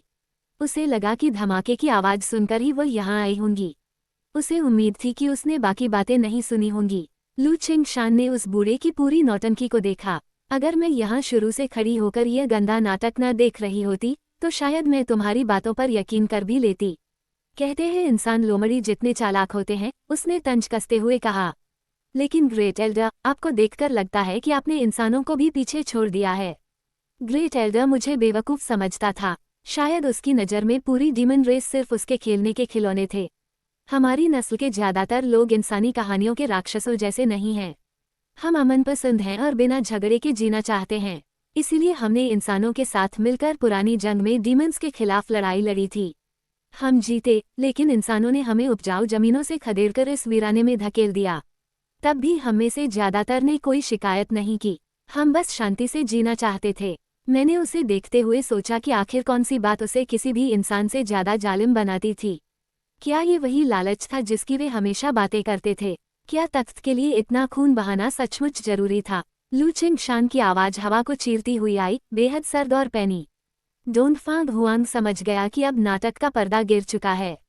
उसे पता चल गया कि वह सब कुछ देख चुकी थी। वह झूठी मुस्कान गायब हो गई और उसकी जगह एक खूंखार चेहरा सामने आ गया। ताकत उसी की होती है जो उसे संभाल सके, उसने अपनी भारी, फटी हुई आवाज में कहा। मैंने अपनी पूरी जिंदगी इस कौम के नाम कर दी, सिर्फ इसलिए कि एक नादान लड़की तख्त पर आकर बैठ जाए। तुम्हारी कल्टीवेशन चाहे कितनी भी ऊंची क्यों ना हो, तुम हम सबको बर्बादी की तरफ ले जा रही हो। तुम्हारे राज में इंसान हमें कच्चा चबा जाएंगे। मुझे समझ नहीं आता कि वे पुराने बुजुर्ग तुम्हारा साथ क्यों देते हैं। मेरी ताकत तुम्हारी ताकत से बस 19-20 ही कम है। फिर तुम ही हुक्मरान क्यों बनो? बोलते बोलते उसका पागलपन बढ़ता गया। उसका चेहरा काला पड़ गया और उसके चारों तरफ एक बेचैन, काली ऊर्जा का बवंडर घूमने लगा। उसकी आंखों में वहशत सवार थी। लुओ किंगशान टस से मज नहीं हुई। उसने बस शांत और सपाट चेहरे से उसे देखा। क्या आप सबने काफी सुन लिया? उसने धीमे से पूछा। वो उससे बात नहीं कर रही थी। वो खाली हवा की तरफ देख रही थी। डोनफांग हुआंग ने अपने ही अपनों का कत्ल किया है, उसने आगे कहा। उसने गोल्डन लायन कबीले का नामो निशान मिटा दिया। ये बगावत है। आज मैं इसे सजाए मौत दूंगी। मुझे उम्मीद है कि अब किसी को कोई ऐतराज नहीं होगा। डोनफांग हुआंग की आंखें फटी की फटी रह गईं। उसने आसपास देखा तो सदियों पुरानी खौफनाक ताकतें हवा में उभरने लगीं। एक एक करके डीमन रेस के छिपे हुए रखवाले सामने आने लगे। ये हमारी असल ताकत की नींव थे। वे पुराने सूरमा जो सिर्फ तब जागते थे जब कौम के वजूद पर खतरा आ जाए। उनकी मौजूदगी का दबाव पूरे आसमान के वजन जैसा महसूस हो रहा था। हरे चोगे में सफ़ेद बालों वाले एक बुजुर्ग ने सर्द नज़रों से उसे देखा। डोनफांग हुआंग, क्या तुम्हें अपने गुनाह कबूल हैं? ग्रेट एल्डर कोने में गिर पड़ा। उसका सारा घमंड उड़ चुका था और वह कांप रहा था। उसने एक खास बुजुर्ग की तरफ देखा, जिनका रंग कोयले जैसा काला था और जिनका रुतबा सबसे भारी था। पूर्वज, मुझे बचा लीजिए, वह घुटनों पर गिरकर रो पड़ा। काले रंग वाले बुजुर्ग ने उसे सिर्फ मायूसी भरी नज़रों से देखा।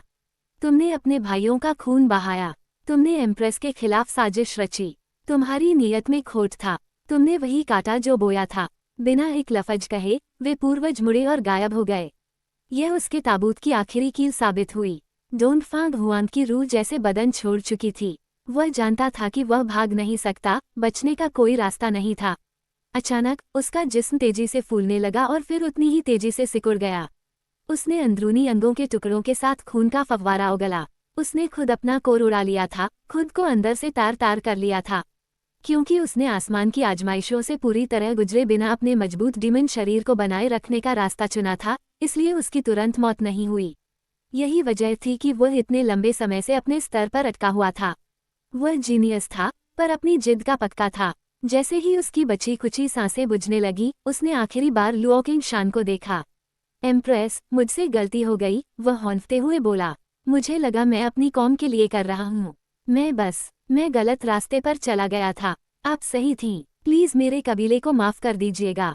उसका बदन राख बनकर हवा में बिखरने लगा। लुओ किंगशान ने एक हल्की सांस ली। उसकी आंखों में सख्त हुक्मरान का रूप वापस आ गया।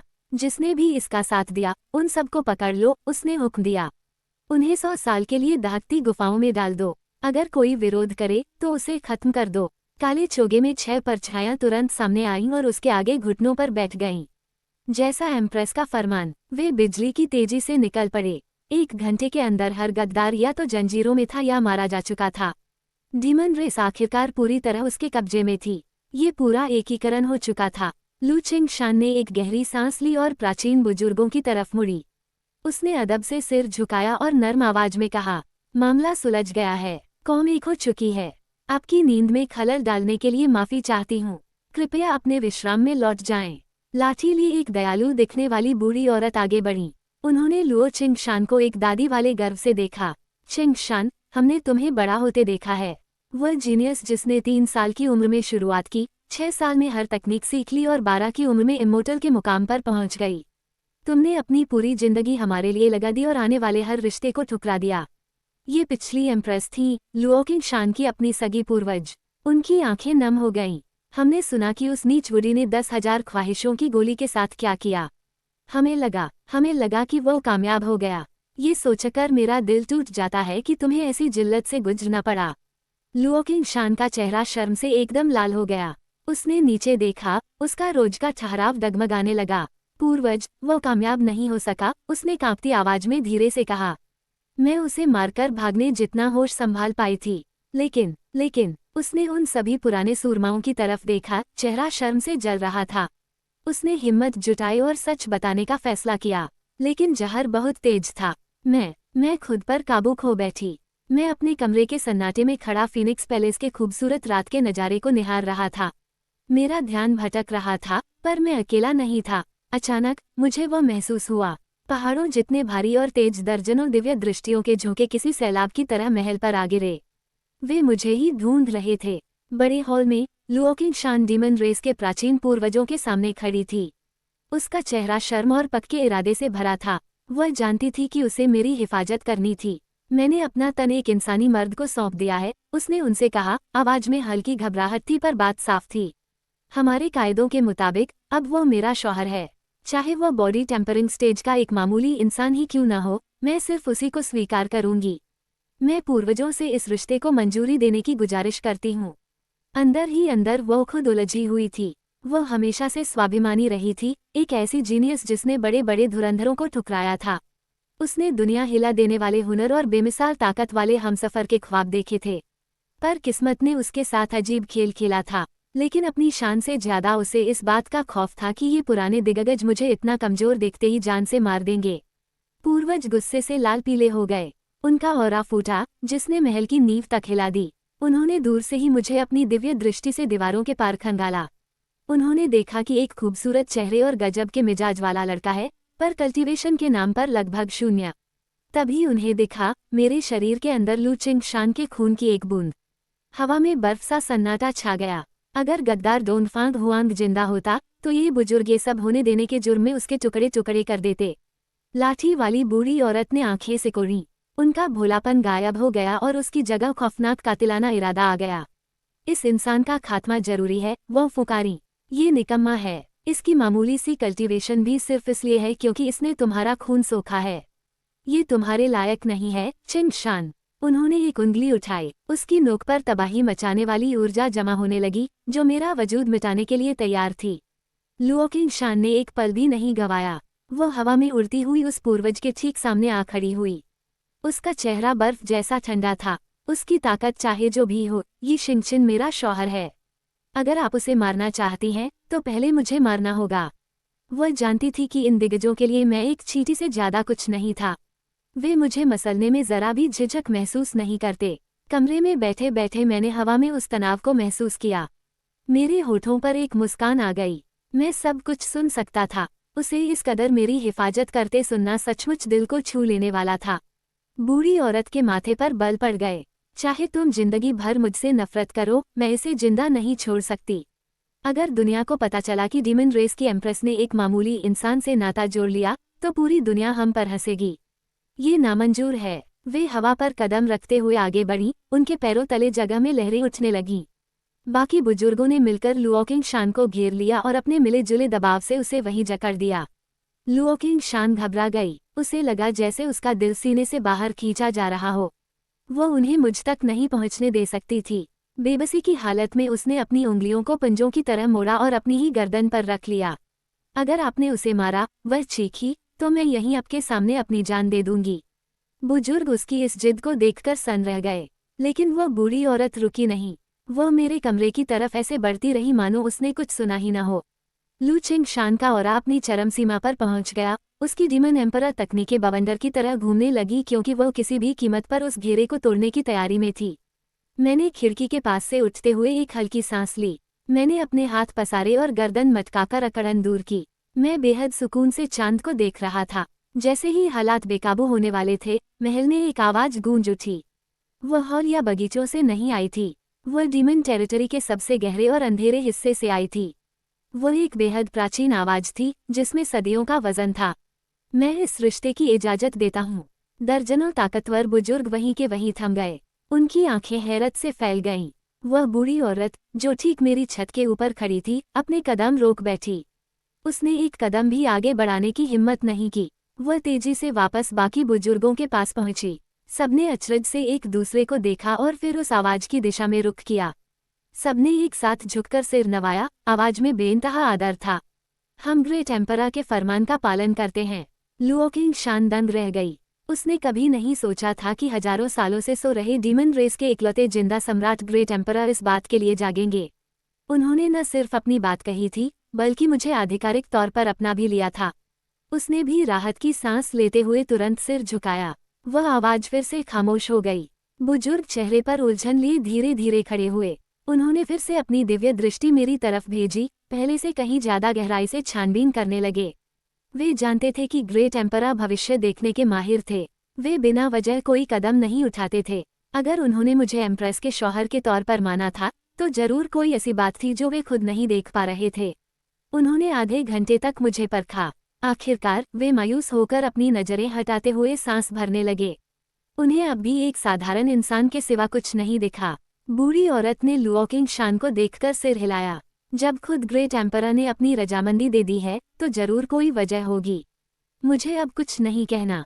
मैं बस तुम्हारी खुशहाली चाहती हूँ, बच्ची। वे थोड़ी देर रुकी। आवाज में थोड़ा तरस था। लेकिन इस लड़के की कल्टीवेशन बहुत कम है। इंसान की जिंदगी बस 100 साल की होती है। अगर तुम इसे चमत्कारी जड़ी बूटियां खिलाकर उम्र बढ़ा भी दो, तो भी बिना असली ताकत के ये बूढ़ा होकर ढल जाएगा। तुम जैसी हमेशा जिंदा रहने वाली के लिए उसे अपनी आंखों के सामने मिटते देखना शायद वैसी खुशी न दे जैसी तुम सोच रही हो। यहीं रहो और अपनी साधना पर ध्यान दो, बूढ़ी औरत ने लुओ किंगशान को देखते हुए नर्म आवाज में समझाया। उसकी कुर्बानियों को बेकार मत जाने देना। लू चिंगशान ने सिर झुका लिया। उसका दिमाग उलझा हुआ था। उसे खुद नहीं पता था कि वो मेरे बारे में सच में क्या महसूस करती है। कुछ देर पहले जब बुजुर्ग मेरी जान लेने पर तुले थे, तो उसने बस अपनी स्वाभाविक आदत पर कदम उठाया था। वो मुझे मरते हुए नहीं देख सकती थी। ये ठीक वैसा ही एहसास था जैसा हमारी पहली मुलाकात में हुआ था। वो तब मुझे आसानी से मार सकती थी, पर उसने मुझे बचाने के लिए अपना खून दे दिया। वह डीमन एम्प्रेस थी, उसे ठंडा और समझदार होना चाहिए था। लेकिन जब से मैं आया था, सब कुछ बदल चुका था। पहले वह सिर्फ ये जानना चाहती थी कि मैं कौन हूँ और उसके निजी बात में कैसे गिरा। अब वह ऐसे जज्बातों के भंवर में फंसी थी जो उसकी समझ से बाहर थे।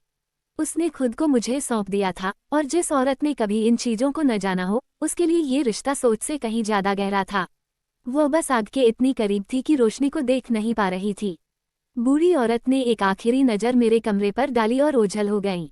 बाकी ताकतवर बुजुर्ग भी परछाइयों में गायब हो गए। लुकिंग शान काफी देर तक अकेली खड़ी रही। उसने मेरे कमरे की तरफ देखा, दिल में कई अनकही बातें दबी थीं। उसके पास निपटाने के लिए बहुत काम था। डोंगफांग हुआन के हंगामे के बाद महल की व्यवस्था बिगड़ी हुई थी। वो मुड़ी और तेजी से फीनिक्स पैलेस के मुख्य हॉल की तरफ निकल गई ताकि बिगड़े हालात संभाल सके। उसका एक हिस्सा काम मिलने से खुश भी था, क्योंकि उसे समझ नहीं आ रहा था कि मेरा सामना कैसे करे। जब भी वह हमारे बीच हुई बात के बारे में सोचती, उसका चेहरा लाल हो जाता था। जब वह राजनीति के तनाव से जूझ रही थी, मैं अपनी जिंदगी की सबसे बेहतरीन नींद ले रहा था। मैं उसके बेडरूम में जाकर सीधे उसके रेशमी बिस्तर पर सो गया था। चादरों पर उसकी खुशबू अभी भी बसी थी। बहुत सुकून था। मुझे फौरन नींद आ गई। अगली सुबह एक धीमी आवाज से मेरी आंख खुली। वह चिंगेर थी, एम्प्रेस की दासी। वह शर्म से लाल चेहरा लिए मुझे घूर रही थी। मैं पहला मर्द था जिसने कभी एम्प्रेस के बेडरूम में कदम रखा था। उसके बिस्तर पर सोने की बात तो बहुत दूर की थी। अगर एम्प्रेस ने मेरे साथ इज्जत से पेश आने का हुक्म न दिया होता, तो चिंगेर शायद मुझे कच्चा चबा जाती। वह दिखने में छोटी और प्यारी थी, पर असल में हेवनली इमोर्टल लेवल की डीमन किंग थी, यानी बेहद खतरनाक। नाश्ता करने के बाद मैंने अपना बांस का कांटा उठाया और बाहर निकल पड़ा। मैं झील किनारे अपने उसी पुराने पवेलियन में पहुंच गया। मैंने आराम कुर्सी पर पैर फैलाए, आंखें बंद की और कांटे को पानी में यूं ही छोड़ दिया। मुझे फर्क नहीं पड़ता था कि मछली फंसे या न फंसे, मेरे पास करने के लिए ज्यादा जरूरी काम था। सिस्टम, मैंने मन में कहा, आज का साइन इन करो। एक साफ आवाज गूंजी, डिंग। साइन इन सफल रहा। बधाई हो होस्ट, आपको कैस्टाइशन मैनुअल मिला है। मेरी आंखें झटके से खुल गईं। ये ग्रेट दाओ लेवल की कल्टीवेशन तकनीक थी। सिस्टम के मुताबिक ये दुनिया बनने से पहले फैले अंतहीन कैसे पैदा हुई थी। इस बात से कोई फर्क नहीं पड़ता था कि मेरे चारों तरफ फैली ऊर्जा इमोर्टल थी या डिमोनिक एनर्जी। ये मैनुअल सब कुछ अंदर खींचकर मेरे लिए विशुद्ध ताकत में बदल देता। ये सब खुद ब खुद काम करता था, मुझे जरा भी मशक्कत नहीं करनी पड़ती थी। मेरी कैस बॉडी के साथ मिलकर इसका असर बिल्कुल देवताओं जैसा था। डिंग, क्या होस्ट तुरंत कैस्टाइशन मैनुअल का अभ्यास करना चाहेगा? हाँ, मैंने मन ही मन चिल्लाकर जवाब दिया। मुझे ठीक इसी की तलाश थी। मैं दशकों तक किसी गुफा में बैठकर तपस्या करने के मूड में नहीं था। मुझे तुरंत ताकत चाहिए थी। डिंग, कल्टीवेशन पूरी हुई। चूंकि होस्ट के पास ग्रेट दाओ कैस बॉडी है, इसलिए आप पलक झपकते ही उच्चतम स्तर पर पहुंच चुके हैं। जानकारियों का एक जबरदस्त सैलाब मेरे दिमाग में उतर आया। ऐसा लगा मानो मैंने लाखों सालों तक इस तकनीक की साधना की हो। अचानक मेरे आसपास की हवा तेजी से घूमने लगी। भारी मात्रा में आध्यात्मिक ऊर्जा मेरे जिस्म में समाने लगी और मेरी रगों में एक सटीक चक्र में दौड़ने लगी। मेरी कल्टीवेशन का स्तर धीरे धीरे हर एक सेकंड के साथ ऊपर चढ़ने लगा। ये सचमुच गजब था। मैं सोते सोते भी ताकतवर बन सकता था। मेरे जिस्म की कोशिकाएं मजबूत और जीवंत हो रही थीं। मुझे लग रहा था कि मेरे अंदर असीम ऊर्जा भर चुकी है। सिस्टम, मैं मुस्कुराया। मुझे लगता है मुझे तुमसे प्यार हो गया है। कृपया समझदारी बनाए रखें होस्ट, सिस्टम ने थोड़ा नखरे भरे अंदाज में जवाब दिया। ये सिस्टम आपको सभी दुश्मनों को कुचलने और इस दौर पर राज करने में मदद करने के लिए बनाया गया है। ये तो बस शुरुआत है। मैं हंस पड़ा। सिस्टम में थोड़ा तेवर आ रहा था, पर मुझे ये पसंद आया। मैं आराम से पीछे टेक लगाकर बैठ गया और अपनी ताकत को बढ़ता देख मजे से पैर हिलाने लगा। पर सिस्टम का सिलसिला अभी खत्म नहीं हुआ था। डिंग, साइन इन बोनस शुरू हुआ। बधाई हो होस्ट, आपको टायरेंट हेवन स्वॉर्ड मैनुअल मिला है। मैं कुर्सी से गिरते गिरते बचा। एक और ग्रेट दाओ लेवल का इनाम। ये प्राचीन काल की एक सर्वोच्च हस्ती द्वारा बनाई गई कॉम्बैट तकनीक थी। इसमें 7 घातक वार थे, जिनमें से हर एक वार पिछले वाले से कहीं ज्यादा खौफनाक था। पहला वार दुनिया को हिला सकता था और इमॉर्टल्स को तिनके जैसा बना सकता था। दूसरा वार आसमान के चित्री उड़ा सकता था। चौथे वार तक तो एम्परर्स का नामो निशान भी मिट जाता। और 7वां वार, वह सचमुच दुनिया को तोड़कर एक नई दुनिया रच सकता था। मैं उछलकर खड़ा हो गया। हड़बड़ी में मेरा मछली पकड़ने का कांटा झील में जा गिरा। मुझे कोई परवाह नहीं थी। मैंने हवा में मुट्ठी लहराई, दिल जोरों से धड़कने लगा। दुनिया तबाह कर देने वाली तकनीक। अब आया न असली मजा। जब मैंने सिस्टम का ब्यौरा पढ़ा, तो मेरा दिल तेजी से धड़कने लगा। टायरेंट हेवन स्वॉर्ड मैनुअल मेरी सोच से भी ज्यादा भयानक था। इसके 7 वार कल्टीवेशन के खास स्तरों से जुड़े थे। पहले वार का नाम वर्ल्ड क्लीवर था। इसकी मदद से मैं सॉवरेन स्तर के दिग्गजों को घास फूस की तरह काट सकता था। दूसरा था हेवेंस सोल। ये वार इतना पैना था कि राजाओं को भी इसकी धार से छुपना पड़ता। फिर आया अर्थ शैटर। सिर्फ नाम ही किसी एम्परा को खौफ से कंपाने के लिए काफी था। चौथा वार ऑल लाइफ एक्सटिंक्ट। एक बार ये तलवार खींच जाए तो हर चीज का अंत तय था। यहाँ तक कि एक ग्रेट एम्परा को भी अपनी जान बचाकर भागना पड़ता या दर्दनाक अंत भुगतना पड़ता। मैं इतना उत्साहित था कि मैंने बाकी 3 वारों के ब्यौरे को पढ़े बिना छोड़ दिया। मैंने ठीक इसी का ख्वाब देखा था, सारे झंझट खत्म करने वाली एक अकेली तलवार। दुश्मन चाहे कितना भी ताकतवर क्यों न हो, एक ही वार काफी होगा। पिछली जिंदगी में मैं फैंटेसी उपन्यास पढ़ते हुए सोचता था कि काश मैं भी दुनिया के सामने 3 फीट की तलवार ताने खड़ा मुख्य किरदार बन पाता। अब वो ख्वाब हकीकत बन चुका था। सिस्टम, मैंने मन में पुकारा, तुरंत टायरेंट हेवन स्वॉर्ड मैनुअल सीखो। दिमाग में घंटी बजी। सिस्टम ने बताया कि मेरी ग्रेट दाव क्लास बॉडी की वजह से मैं कुदरती तौर पर कायनात के नियमों के बहुत करीब था। मेरी किस्मत 7वें आसमान पर थी। उसने मुझे सिर्फ मैनुअल सिखाया ही नहीं, बल्कि तकनीक को खुद ब खुद उसके सबसे ऊंचे मुकाम पर पहुंचा दिया। लेकिन एक शर्त थी। सिस्टम ने चेतावनी दी कि अगर मैंने अपनी मौजूदा कल्टीवेशन सीमा से बाहर के वार का इस्तेमाल करने की कोशिश की तो उसका उल्टा असर जानलेवा होगा। मैं बुरी तरह जख्मी हो सकता था या मेरी जान भी जा सकती थी। जैसे ही सिस्टम की बात पूरी हुई, मेरे अंदर से एक खौफनाक, बेकाबू दबदबे वाला ऑरा फूटा। मेरे शरीर के चारों तरफ 7 दिव्य तलवारों की परछाइयां उभर आईं, जिनमें से हर एक में शून्य को भी चीर देने की ताकत थी। मुझे लगा जैसे मैं कैस के बीचों बीच खड़ा कोई भगवान हूँ। अगर मेरी ब्लैक टॉर्टोइस कंसीलमेंट आर्ट ने इस ऊर्जा को छुपाया न होता तो पूरा डिवाइन डेसोलेट महाद्वीप मेरी मौजूदगी को महसूस कर लेता। मेरी आंखों में तलवार जैसी धार चमकने लगी, एक ऐसी पैनी और रौबदार निगाह की कोई मामूली इंसान मेरे चेहरे की तरफ देखने की हिम्मत भी नहीं कर सकता था। धीरे धीरे वह रोशनी कम हुई और मेरी पुतलियों में सिमट गई। मैंने अपनी स्थिति जांची। अपनी मौजूदा ताकत के साथ मैं सिर्फ पहले 4 वार ही संभाल सकता था।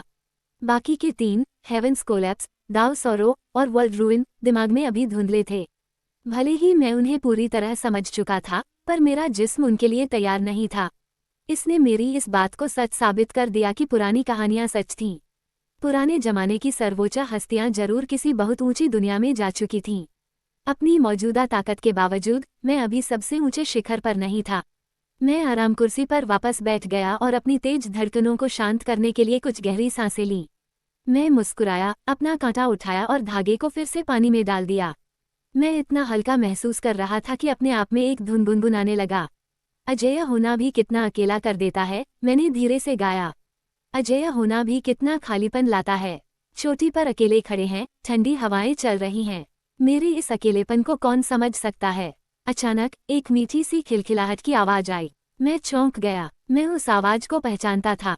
मैंने सिर घुमाया तो सामने दुनिया की सबसे हसीन औरत खड़ी थी। वह लुओ किंग शान थी। मुझे अब मछली की कोई परवाह नहीं थी। मैंने कांटा छोड़ा, खड़ा हुआ और उसकी तरफ बढ़ गया। तुम आ गई, मैंने नरमी से कहा। लू चिंग शान डोनफांग परिवार के बखेड़े को अभी निपटा कर लौटी थी। वह पहले मुझे ढूंढने अपने निजी कमरे में गई थी, पर मैं वहां नहीं था। उसने बिस्तर को सलीके से लगा देखा, नई चादरें देखीं और मुड़ी हुई चादर पर वह एक खास लाल निशान देखा। उसका चेहरा शर्म से गहरा लाल हो गया था और उसने उस चादर को किसी कीमती खजाने की तरह संभाल कर रख दिया था। फिर मेरी मौजूदगी को भांपते हुए वह झील की तरफ आ गई। वह काफी देर से मेरे पीछे खड़ी मुझे मछली पकड़ते देख रही थी। जब उसने चोटी पर अकेले होने का मेरा वह बचकाना गाना सुना तो वह खुद को रोक नहीं पाई। वो खिलखिलाकर हंस पड़ी और फिर फौरन शर्म से लाल हो गई। मैंने उसके खूबसूरत चेहरे को देखा और उसने मुझे देखा। उसका अंदाज पहले से कहीं ज्यादा दिलकश लग रहा था। कुछ पलों के लिए हम दोनों में से किसी को समझ नहीं आया कि क्या कहें।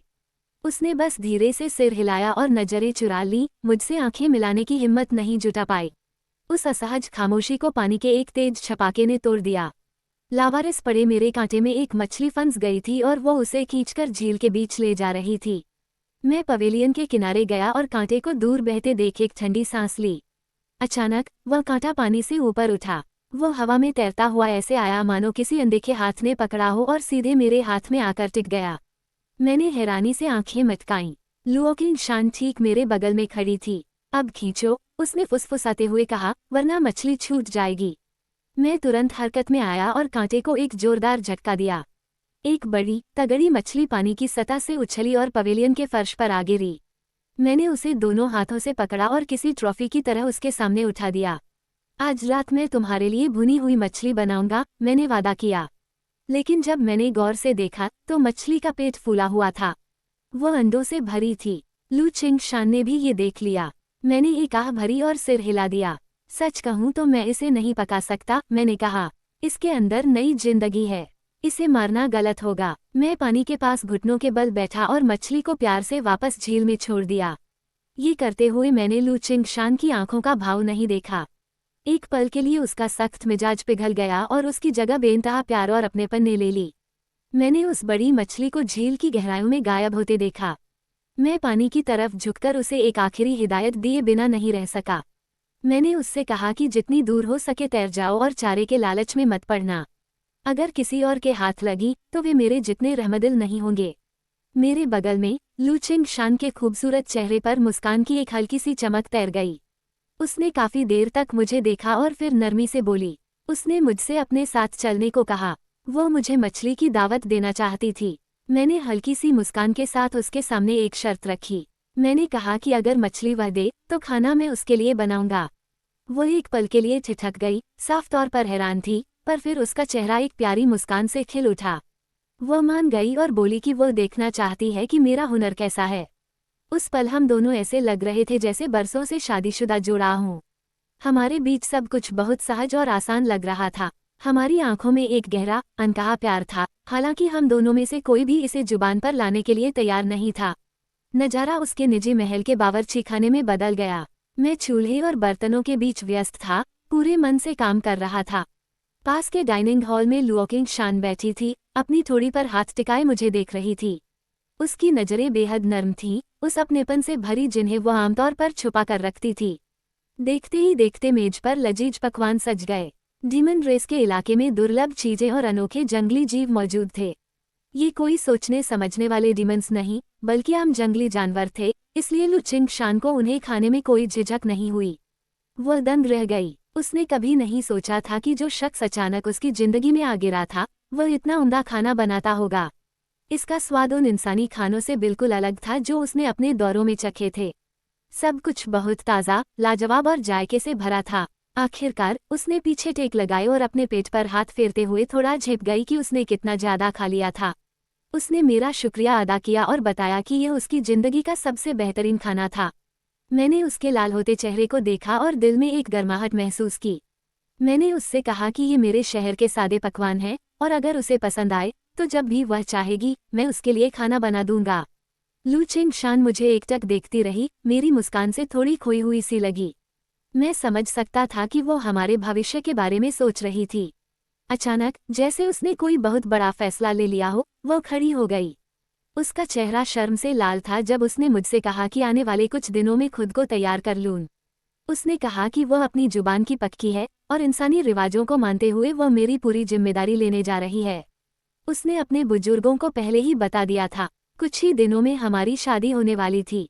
यह कोई बहुत बड़ा जलसा नहीं होगा, पर डीमन रेस के कई बड़े चेहरे इसमें शामिल होंगे। मैंने उसे देखा, हैरान भी था और खुश भी। मैंने उससे कहा कि जैसा वह कहेगी मैं वैसा ही करूँगा। मैंने कभी नहीं सोचा था कि एक वक्त का खाना और एक गर्भवती मछली शादी के रिश्ते तक ले जाएंगे। वह अपना चेहरा छुपाते हुए तेजी से मुड़ी और कहा कि सही वक्त आने पर वह मुझे खबर कर देगी। फिर वह गायब हो गई। मैं वहां अकेला खड़ा मुस्कुराता रहा। शायद यहाँ पूरी जिंदगी बिताना इतना बुरा फैसला भी नहीं था। मैंने दासी चिंगेर को मेज साफ करने के लिए बुलाया, अपना बांस का कांटा उठाया और वापस पवेलियन की तरफ चल पड़ा। मेरी मौजूदा ताकत मुझे ये साफ महसूस करा रही थी कि वो मेरे बारे में क्या सोचती है। यह मेरी पिछली जिंदगी से बिल्कुल अलग था। उसका मुझे बचाना और जब डीमन पूर्वज मुझे मारने आए थे तब उसकी सच्ची फिक्र, इन सब ने मेरे सख्त और टूटे हुए दिल को धीरे धीरे पिघला दिया था। मैं पवेलियन में बैठा और कांटा डाल दिया। इस बार मैंने सीधा कांटा इस्तेमाल किया। मुझे मछली नहीं पकड़नी थी, मुझे बस सुकून चाहिए था। मैंने बड़े से चांद और चमकते तारों को देखा। अब दिल में वह पुरानी नफरत नहीं बची थी, बल्कि जब मैंने आसमान की तरफ देखा तो मुझे तारों में उसका चेहरा नजर आ रहा था। मैंने अपना सामान समेटा और फीनिक्स पैलेस की तरफ बढ़ गया। चिंगेर पहले से ही मेरा इंतजार कर रही थी। उसने मुझे इज्जत और थोड़ी झिझक भरी नजरों से देखा। उसने बताया कि एम्प्रेस का हुक्म है कि मैं आज रात से मुख्य कक्ष में रहूंगा। अब से मैं इस महल का मालिक था। मुझे समझ आ गया कि लुओकिंग शान ने उसे शादी के बारे में बता दिया होगा। मैंने चिंगेर का शुक्रिया अदा किया और कमरे में कदम रखा। चादरें बदल दी गई थीं और पूरे कमरे में उसकी महक बसी थी। मैं जानता था कि वह आज रात नहीं आएगी। डीमन रेस का अभी अभी एकीकरण हुआ था और उसके पास निपटाने के लिए ढेरों कागजी काम थे। मैं नर्म बिस्तर पर लेट गया और आंखें मूंद लीं। पिछली जिंदगी में मैं बस काम करता रहा, जूझता रहा। अब मैं आखिरकार अपनी मर्जी से जी सकता था। देर रात मुझे कमरे में किसी के आने का एहसास हुआ। मैंने उसकी तेज और अनियंत्रित धड़कनें महसूस की।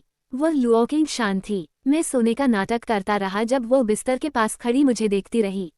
शायद उसका इरादा अपने दफ्तर में ही रुकने का था, पर कोई खिंचाव उसे यहाँ खींच लाया था। उसने काफी देर तक मुझे देखा, उसके होठों पर एक हल्की मुस्कान थी। फिर वो खिड़की के पास रखे नर्म सोफे की तरफ बढ़ गई।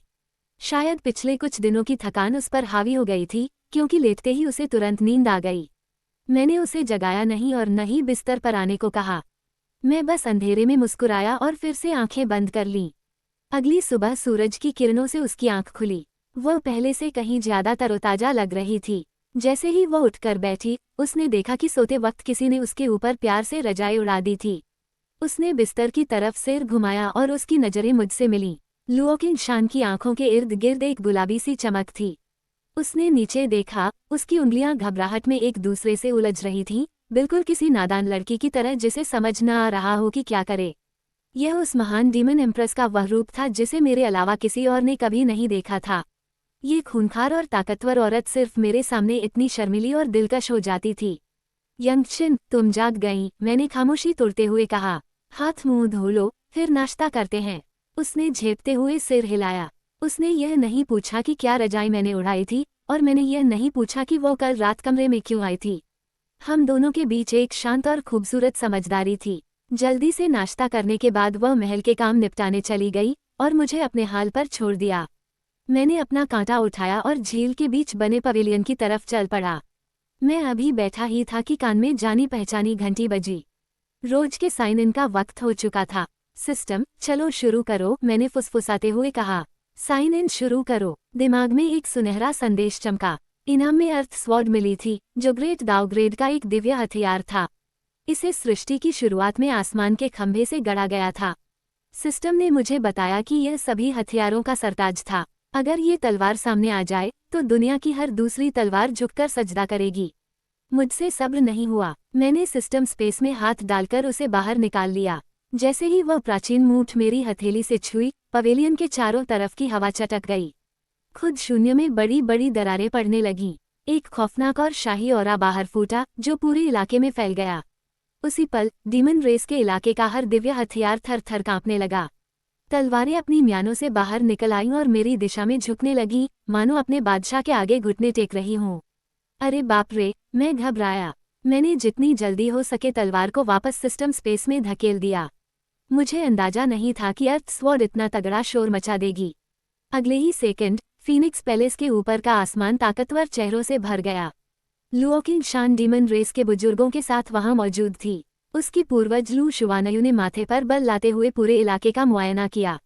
अभी जो दबाव महसूस हुआ, ऐसा लगा जैसे कोई सर्वोच्च दिव्य हथियार पैदा हुआ हो। बादलों में लू शुवानयू की आवाज गूंजी, पर वो पलक झपकते ही गायब हो गया। लू चिंग शान ने उलझन में सिर हिलाया। मैंने भी महसूस किया पूर्वज। मुझे लगा शायद मुझे ही कोई वहम हुआ है। लू शुवानयू ने अपनी दिव्य दृष्टि से पूरे इलाके को खंगाला, पर उन्हें कुछ नहीं मिला। आखिरकार उनकी नज़र मुझ पर पड़ी, जो झील किनारे सुकून से कांटा डाले बैठा था।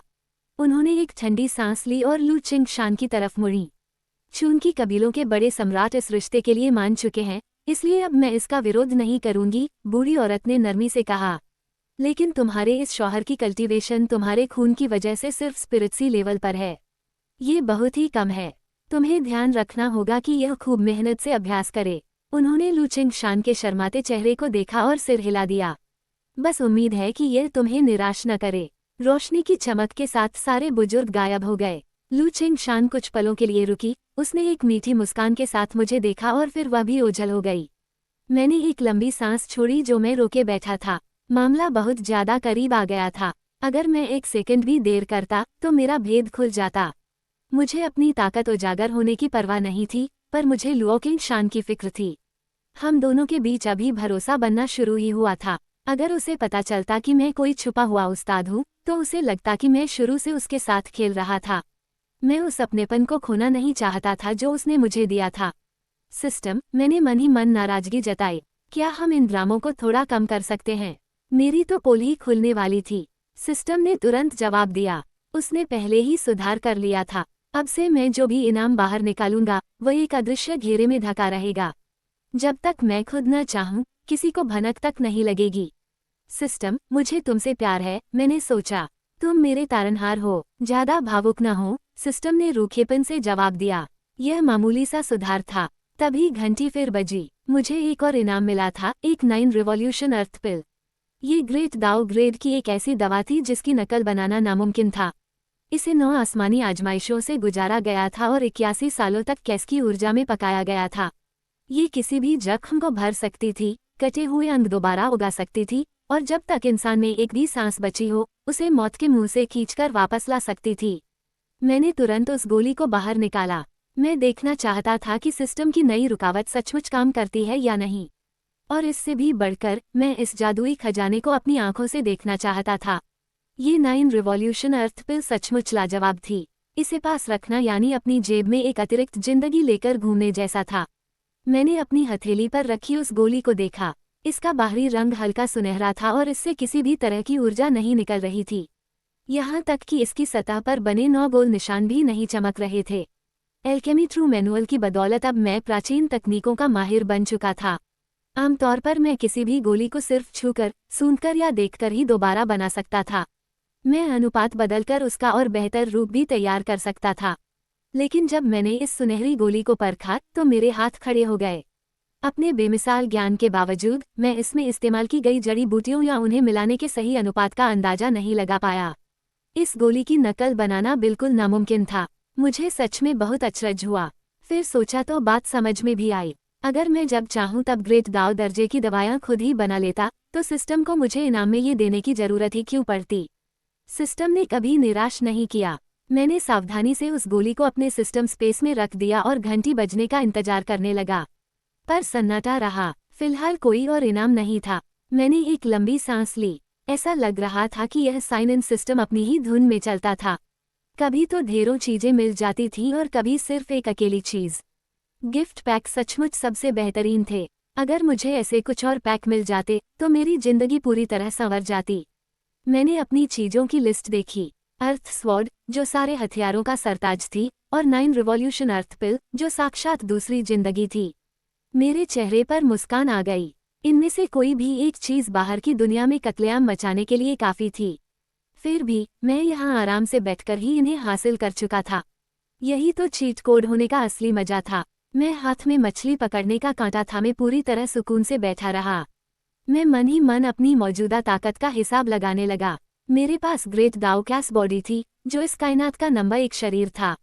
मुझ पर कुदरत की पूरी मेहरबानी थी। जंग के लिए मेरे पास हेडिस स्वॉर्ड फिंगर और ओवरलॉर्ड स्वॉर्ड आर्ट जैसी तकनीकें थीं, जो देवी देवताओं और दानवों के पसीने छुड़ा सकती थीं। साधना के लिए मेरे पास कैस टाइशन मैनुअल और ब्लैक टॉर्टोइज हाइडिंग तकनीक थी। इस मैनुअल की मदद से मैं जगह की सीमाओं की परवाह किए बिना इमोर्टल या डिमोनिक, कोई भी ऊर्जा सोखकर उसे अपनी ताकत में बदल सकता था। और छुपने की तकनीक का मतलब था कि जब तक मैं खुद न चाहूं, कोई भी मेरी असली कल्टीवेशन का अंदाजा नहीं लगा सकता था। तभी मुझे एक बात समझ में आई। बिना कोई खास मेहनत किए ही मैं अजेय बन चुका था। कैस टाइशन मैनुअल की वजह से मेरी साधना दिन रात, सोते जागते हर सेकंड अपने आप चल रही थी।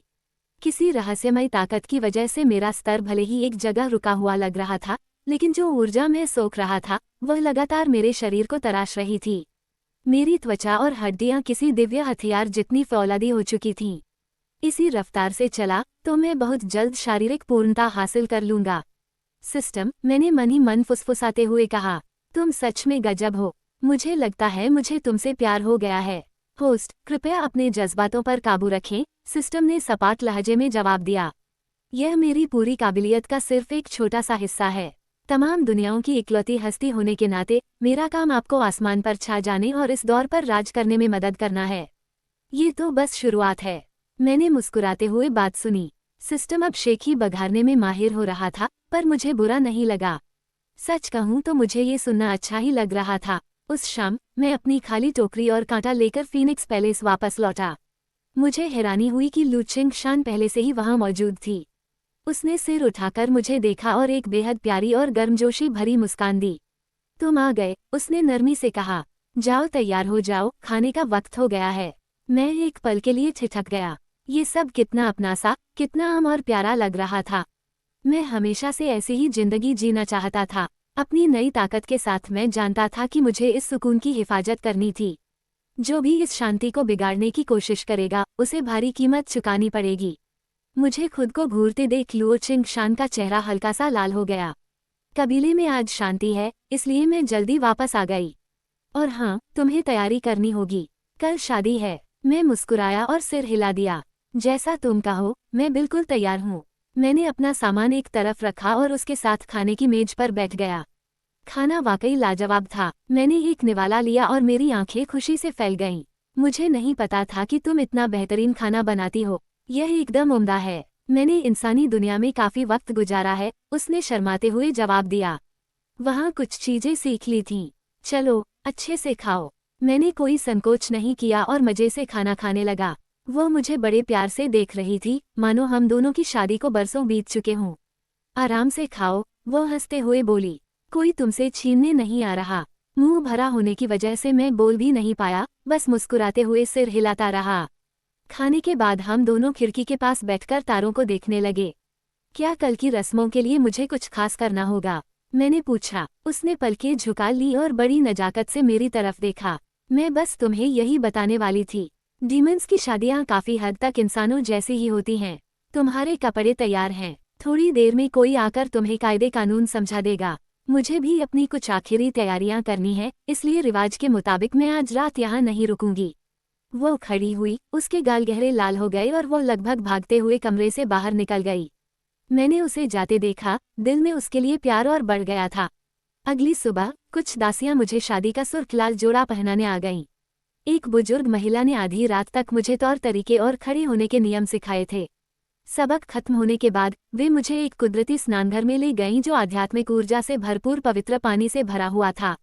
मैं पानी में उतरा, पर ज्यादा देर अकेला नहीं रह सका। कुछ बेहद कम कपड़ों वाली सुंदर डीमन दासियां मेरे पीछे पीछे अंदर आ गईं। वे मुझे नहलाने के लिए आगे बढ़ीं, लेकिन मैंने फौरन हाथ हिलाकर उन्हें रोक दिया। मैं ये खुद कर सकता हूँ, मैंने साफ लहजे में कहा।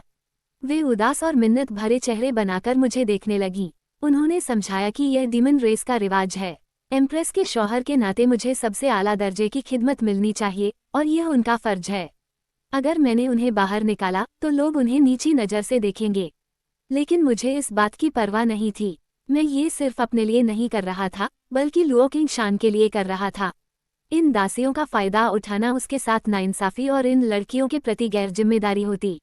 मैं अपनी बात पर अड़ा रहा। मैंने उनसे साफ कह दिया कि अगर वे बाहर नहीं गईं तो मैं नहाऊंगा ही नहीं। बात बन गई। वे तुरंत बाहर निकल गईं और मुझे आखिरकार थोड़ा सुकून मिला। मुझे खबर नहीं थी कि मेरे मना करने की बात तुरंत लू चिंगशान तक पहुंच चुकी थी। सुनकर उसने कुछ नहीं कहा, पर उसके होठों पर एक गहरी तसल्ली भरी मुस्कान खिल गई। वह दिल से बहुत खुश थी। दिन चढ़ने के साथ ही आखिरकार वह वक्त आ गया। मुझे एक पालकी में बिठाकर एम्प्रेस के महल की तरफ ले जाया गया। सड़कें खचाखच भरी हुई थीं। इस नज़ारे को देखने के लिए हजारों डीमंस उमड़ पड़े थे। भीड़ में मौजूद नौजवान डीमन सूरमाओं की आंखों से निकलती जलन की तपिश मैं साफ महसूस कर सकता था। यह शादी इतनी अचानक और अनपेक्षित थी कि किसी को संभलने का मौका नहीं मिला था। उन्हें कभी नहीं लगा था कि एम्प्रेस के साथ उनका कोई चांस था, लेकिन उसे एक मामूली इंसान से शादी करते देखना उन्हें बहुत चुभ रहा था। मैंने इस बात को दिल पर नहीं लिया। उस बुजुर्ग महिला के सिखाई कायदों को याद करते हुए मैंने चेहरे पर मुस्कान सजाई और भीड़ की तरफ हाथ हिलाया। असर तुरंत हुआ। देखो, एम्परा हमारी तरफ हाथ हिला रहे हैं, कोई जोर से चिल्लाया। वे भले ही सिर्फ सिंटियन लेवल पर हों, पर उनका अंदाज तो देखो, उनका चेहरा देखो। इंसानों की वह कहावत क्या है, जैद जैसा रूप और बेमिसाल शख्सियत। वे सचमुच हमारी एम्प्रेस के साथ खूब फपते हैं। तुम्हें तो आधी बात भी नहीं पता। पास से दूसरी आवाज फुसफुसाते हुए आई। मैंने सुना है वे बहुत बड़े विद्वान हैं। एम्प्रेस उनके हुनर और शायरी पर दिल हार बैठी हैं। ताकत तो साधना से मिल सकती है, पर ऐसा हुनर पैदाइशी होता है। डीमन रेस में एम्प्रेस के शौहर को एम्परा कहा जाता था। ये बात मुझे कल रात ही पता चली थी। मैं लगातार मुस्कुराते हुए हाथ हिलाता रहा, यहाँ तक कि मुझे लगा मेरा चेहरा अकड़ जाएगा। आखिरकार हम महल पहुंच गए। डीमन बच्चों की एक टोली मुझे अंदर ले गई। अभी उनका इंसानी रूप में ढलने का वक्त नहीं आया था, इसलिए उनके चेहरे और शरीर पर जानवरों जैसी मासूमियत और प्यारे निशान बाकी थे। वे मासूम और अचरज से भरे थे, हमारे यहाँ की कहानियों में बताए जाने वाले खूंखार राक्षसों जैसे बिल्कुल नहीं। तब मुझे समझ आया कि ये डीमंस असल में बहुत सीधे सादे थे। उनकी जलन उनके चेहरों पर दिख जाती थी, पर उनके दिलों में कोई गहरी नफरत या बुराई नहीं थी। वे उन ज्यादातर इंसानों से कहीं ज्यादा सच्चे और सीधे थे जिन्हें मैं जानता था। मुख्य हॉल के अंदर मैंने उसे देखा। लू चिंगशान ऊंचे तख्त पर बैठी थी और उसके दोनों तरफ डीमन रेस के सबसे खूंखार योद्धा खड़े थे। उसने लाल रंग का शादी का जोड़ा पहन रखा था जो उसकी बेपनाह खूबसूरती में चार चांद लगा रहा था। उसका शाही रुतबा इतना बुलंद था कि वह सचमुच आसमान से उतरी कोई देवी लग रही थी। मैंने गहरी सांस ली और सिखाए गए तरीके से एक एक कदम बढ़ाते हुए उसकी तरफ बढ़ा। जब मैं उसके पास पहुंचा तो मैंने अपना हाथ आगे बढ़ा दिया। डीमन रेस की ताकतवर एम्प्रेस होने के बावजूद उसका चेहरा शर्म से लाल पड़ गया। हमारी रस्मों के मुताबिक जैसे ही वह अपना हाथ मेरे हाथ में देती, शादी पक्की मानी जाती। मैंने पूरी मोहब्बत से उसकी आंखों में देखा। मेरी नज़रों ने शायद उसे हिम्मत दी। उसने हाथ आगे बढ़ाया और मेरा हाथ मजबूती से थाम लिया। जैसे ही हमारी त्वचा एक दूसरे से छुई, डीमन दुनिया के ऊपर का आसमान जगमगा उठा। 7 रंगों के बादल घुमड़ घुमड़ कर छाने लगे। लाखों मील दूर तक दिव्य रोशनी की किरणें फैल गईं। जमीन से सुनहरे कमल खिलने लगे और पूरी हवा एक अलौकिक खुशबू से महक उठी। हम दोनों हाथ में हाथ डाले महल से बाहर आए और आसमान की तरफ देखने लगे। यह अनोखा नजारा और भी भव्य होता गया। तभी शून्य में 8 विशाल सुनहरे अक्षर उभर आए, जिनका मतलब था कि यह कुदरत का तय किया हुआ रिश्ता है, जिसे खुद ग्रेट दाओ की मंजूरी हासिल है। वह सुनहरी रोशनी भीड़ पर बरसने लगी। कम कल्टीवेशन वाले लोग तुरंत अपनी रुकावटें तोड़कर आगे निकल गए। यहाँ तक कि बड़े बड़े दिग्गजों को भी नई समझ और आध्यात्मिक सुकून का एहसास हुआ। अचानक डीमन टेरिटरी के सबसे गहरे हिस्से से एक गूंजती हुई प्राचीन आवाज आई। बहुत खूब, बहुत ही उम्दा। आसमान का आशीर्वाद पाया ये रिश्ता, जिसे दाऊ ने खुद अपनाया है। ये सुनहरी रोशनी इनकी तरफ से एक तोहफा बने। वह ग्रेट डीमन एम्परर थे। उनके इस फरमान और आसमान के चमत्कारों को देखकर भीड़ की सारी जलन पल भर में उड़ गई। हर कोई घुटनों के बल बैठ गया और हमारे आगे झुक गया। एम्प्रेस और एम्परर को बहुत बहुत बधाई। आसमान की बनाई ये जोड़ी सलामत रहे। उनकी गूंजती आवाजों से पूरा महल थर्रा उठा। लू चिंगशान हैरान रह गई। उसने आसमान में चमकते सुनहरे अक्षरों को देखा, फिर मेरी तरफ देखा। उसकी आंखें खुशी से चमक रही थीं। उसे अब पूरा भरोसा हो गया था कि मैं ही उसकी किस्मत था। उसे यह नहीं पता था कि ग्रेट दाओ कैस बॉडी का मालिक होने के नाते मैं कुदरत का सबसे लाडला बेटा था। जाहिर सी बात थी कि दाओ खुद मेरी शादी का जश्न मनाने हाजिर होता। अगर हम दाओ के मुख्य केंद्र के करीब होते तो यह नज़ारा और भी ज्यादा भव्य होता। पूरे महाद्वीप में सदियों पुराने सूरमा हैरत से आसमान ताकने लगे। खुफिया कमरों से हुक्म जारी होने लगे कि पता लगाओ किसकी शादी हो रही है, कौन है जो अपनी शादी का गवाह बनने के लिए खुद ग्रेट दाओ को मजबूर कर सकता है। खबर जंगल की आग की तरह फैल गई कि डीमन एम्प्रेस ने शादी कर ली है। पूरी दुनिया हैरान थी। उसके चाहने वालों के दिल टूट चुके थे और दुनिया की ताकतों का संतुलन बदल चुका था। लुओ किंगशान मेरी तरफ मुड़ी। उसने मेरा हाथ पहले से कहीं ज्यादा मजबूती से थाम लिया। रस्म पूरी हो चुकी थी, पर हमारी कहानी तो बस शुरू हो रही थी। लू चिंगशान ने मेरी तरफ देखा। उसकी गर्दन तक गुलाबी हया फैल गई थी। शौहर, उसने झिझकती हुई धीमी आवाज में कहा, आपको अब इन्हें खड़े होने के लिए कहना चाहिए। शौहर लफ्ज सुनते ही मेरे सीने में एक अजीब सी मीठी गर्माहट भर गई। मेरी आंखें भर आईं और एक पल के लिए नजरें धुंधली हो गईं। पिछली जिंदगी में मैं हमेशा अकेला रहा, साधना की राह पर एक तन्हा मुसाफिर। पर आज मुझे वह सब मिल चुका था जिसकी मैंने कभी उम्मीद नहीं की थी। अब मैं कोई मेहमान या मुसाफिर नहीं था, मेरा अपना एक घर था। मैंने अपने बगल में खड़ी उस औरत को देखा, जिसका हसीन चेहरा शर्म की लाली से और भी निखर गया था। आज से वह मेरी शरीके हयात थी। वह जहां होगी, मेरा घर वहीं होगा। लू चिंगशान ने शायद मेरी नम आंखें देख ली थीं। उसने मेरा हाथ और जोर से दबाया। उसकी नज़रों में बेइंतहा खामोश अपनापन तैर रहा था। मैंने उसकी फिक्र को महसूस किया। उसका दिल मेरे दिल से जुड़ रहा था और मैंने उसे एक तसल्ली भरी मुस्कान दी। आप सभी खड़े हो जाएं, मैंने साफ और मजबूत आवाज में कहा। आज एम्प्रेस से निकाह करना मेरी सबसे बड़ी खुशकिस्मती है। मैं, ये शिंगशिन, आज और इसी वक्त कसम खाता हूँ कि मैं चिंग शान को अपनी पूरी रूह से चाहूंगा। जब तक मेरी सांसें चलेंगी मैं उससे बेपनाह मोहब्बत करूंगा और उसकी हिफाजत करूंगा। अगर मैंने कभी यह कसम तोड़ी तो यह जमीन और आसमान मुझे तबाह कर दें। जैसे ही ये अल्फाज मेरे होठों से निकले आसमान दहल उठा। 9 आसमानों में बिजली कड़कने लगी। हजारों मील तक दहकते अंगारों जैसे बादल छा गए और एक खौफनाक प्राचीन दबाव महल पर उतर आया। हेवनली दाव ने मेरी बात सुन ली थी और वो मेरी कसम पर अपनी मुहर लगा रहा था। लुओ किंग शान पूरी तरह दंग होकर मुझे देखने लगी। उसने कभी नहीं सोचा था कि मैं खुद कायनात को गवाह बनाकर कसम खाऊंगा। डिवाइन डेसोलेट महाद्वीप में हेवनली दाव की कसम कोई मजाक नहीं थी, यह अटल और जानलेवा बंधन था। बहुत कम लोग ऐसी कसम खाने की हिम्मत जुटा पाते थे क्योंकि मुकरने का अंजाम सिर्फ मौत था।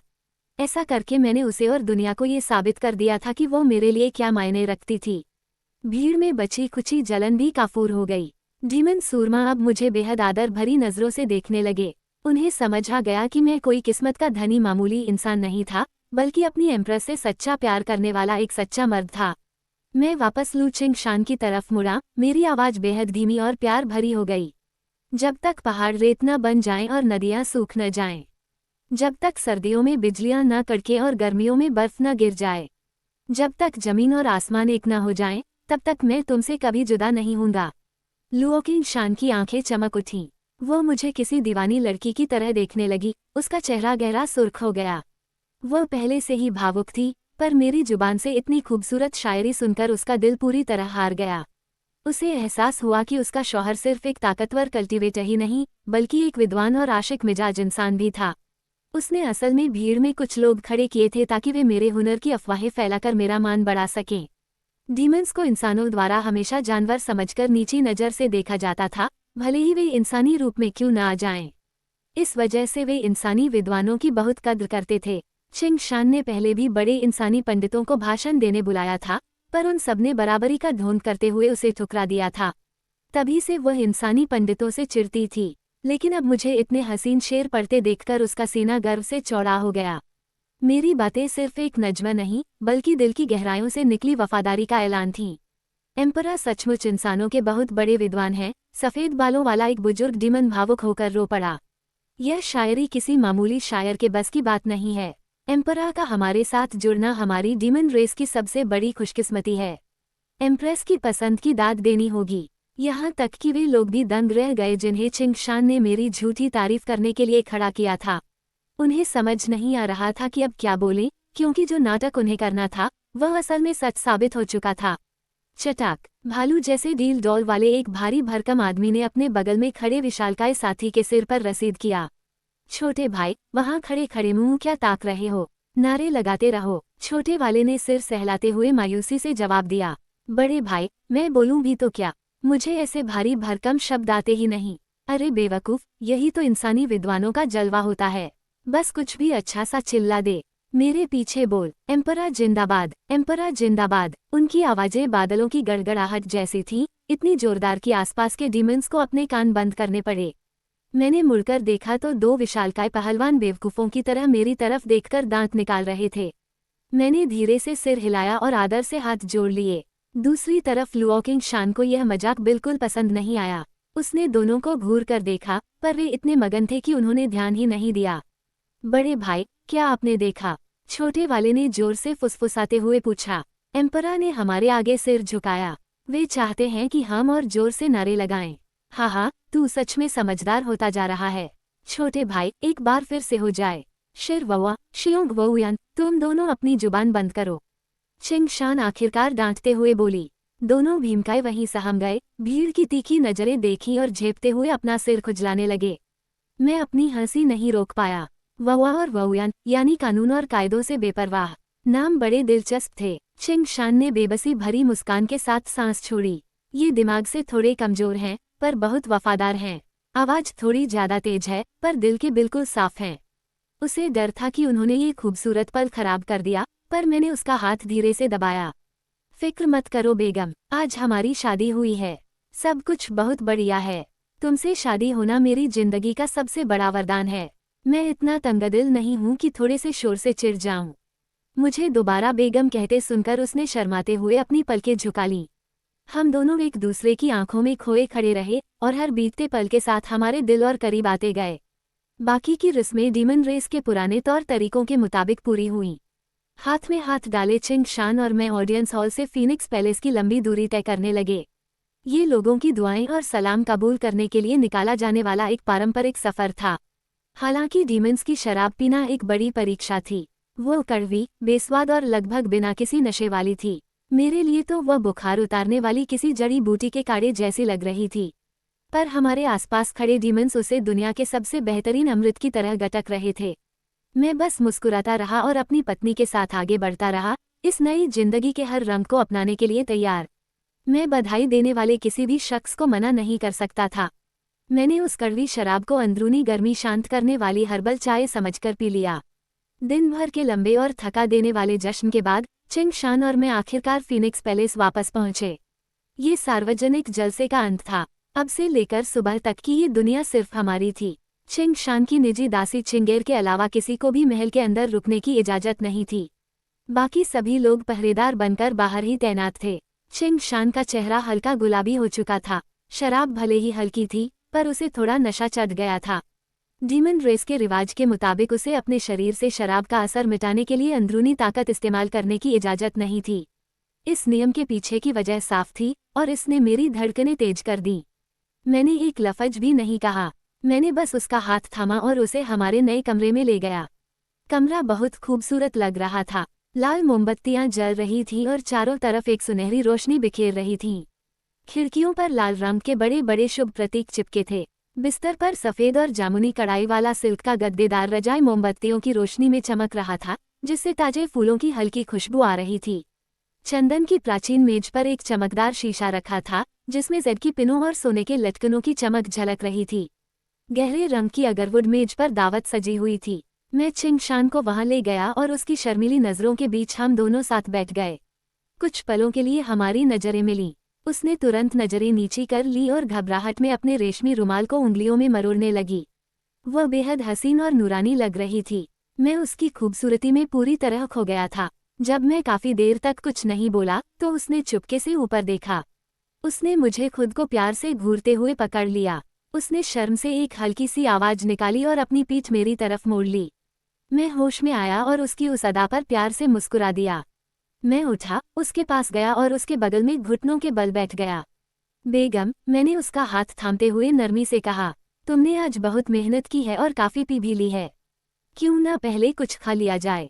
उसे एहसास हुआ कि उसे सच में भूख लगी थी और वह धीमे से हंस पड़ी।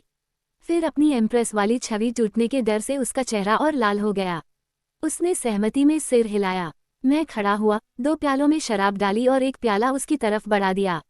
बेगम, मैं तुम्हारे नाम का जाम उठाना चाहता हूँ, मैंने दिल से कहा। आज तुमने मेरे लिए जो कुछ भी किया, उसके लिए बहुत बहुत शुक्रिया। वह हैरान रह गई। आप, शौहर, आपको पता था? उसकी जुबान से शौहर शब्द सुनकर मेरा दिल खुशी से झूम उठा।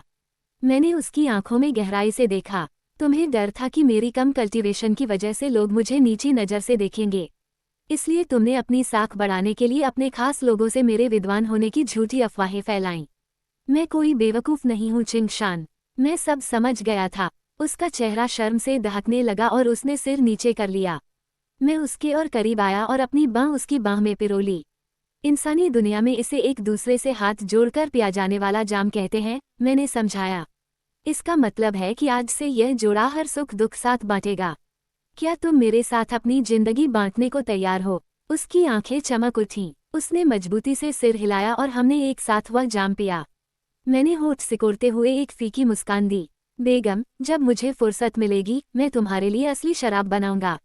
सच कहूं तो डीमन रेस की शराब बनाने की कला काफी लचा है। वो खिलखिलाकर हंस पड़ी और सिर हिलाया। उसने इंसानी दुनिया की सैर की थी, इसलिए वह मेरी बात अच्छी तरह समझ गई थी। हमने बेहद सुकून और प्यार भरे सन्नाटे में खाना खत्म किया। सूरज ढलने पर मैंने चिंगेर से मेज साफ करने को कहा। मैं चिंगशान को खिड़की के पास ले गया जहां से हम आसमान को काला होते देख रहे थे और उस दुर्लभ शांति का आनंद ले रहे थे। मुझे याद आया कि मैंने आज सिस्टम से साइन इन नहीं किया था। इससे पहले कि व्यस्तता बढ़े, मुझे ये काम निपटाना था। सिस्टम, साइन इन करो, मैंने मन में आदेश दिया। डिंग, साइन इन सफल रहा। बधाई हो होस्ट, आपको कैस कड़ाही हासिल हुई है। सिस्टम ने समझाया कि इस कड़ाही का कोई स्तर नहीं था क्योंकि इसे शुरुआत के दिव्य कैस लोहे से ढाला गया था। इसमें मैं जो कुछ भी बनाऊंगा उसकी कामयाबी की दर 100% होगी और गुणवत्ता सबसे आला दर्जे की होगी। डिंग, सिस्टम को पता चला है कि आज होस्ट की सुहागरात है। आपकी तिजोरी में एक खास शादी का तोहफा भेजा गया है। मेरे चेहरे पर मुस्कान आ गई। ये सिस्टम काफी समझदार निकला। उसने मेरे ख्यालों का जवाब देते हुए दावा किया कि वो इस पूरी कायनात का इकलौता सिस्टम है और उसके पास अपनी भावनाएं हैं। मैंने उससे ज्यादा इतराने से मना किया। बाहर विलो के पेड़ों के ऊपर चांद निकल आया था। चिंग शान ने अपना सिर धीरे से मेरे कंधे पर टिका दिया। मैंने उसकी कमर में हाथ डाला और उसके कान के करीब झुक गया। बेगम, बहुत देर हो गई है, मैंने फुसफुसाया। चलो आराम करते हैं। उसकी हल्की सी सांस थमी जब मैंने उसे अपनी बाहों में उठा लिया और लाल बिस्तर की तरफ चल पड़ा। मैंने उसे प्यार से लिटाया और उसकी आंखों में देखा। मैंने मन ही मन कसम खाई कि मैं इस औरत की हिफाजत करूंगा और इसे जिंदगी भर खुश रखूंगा। शौहर, उसने कांपती आवाज में धीरे से कहा, बहुत रात हो गई है, सो जाते हैं। उसके हाथ के एक इशारे से मोमबत्तियां बुझ गईं। कमरे में अंधेरा छा गया। बाहर चांद भी शर्म के मारे बादलों के पीछे छुपता नजर आ रहा था। अगली सुबह जब मेरी आंख खुली तो मैंने अपनी बाहों में सोई उस औरत को देखा। दिल में प्यार का सैलाब उमड़ पड़ा। चिंग शान में हलचल हुई और उसकी पलकें खुली। मेरी नजरों में अपनापन देखकर उसके चेहरे पर एक नई सी नरमी छा गई।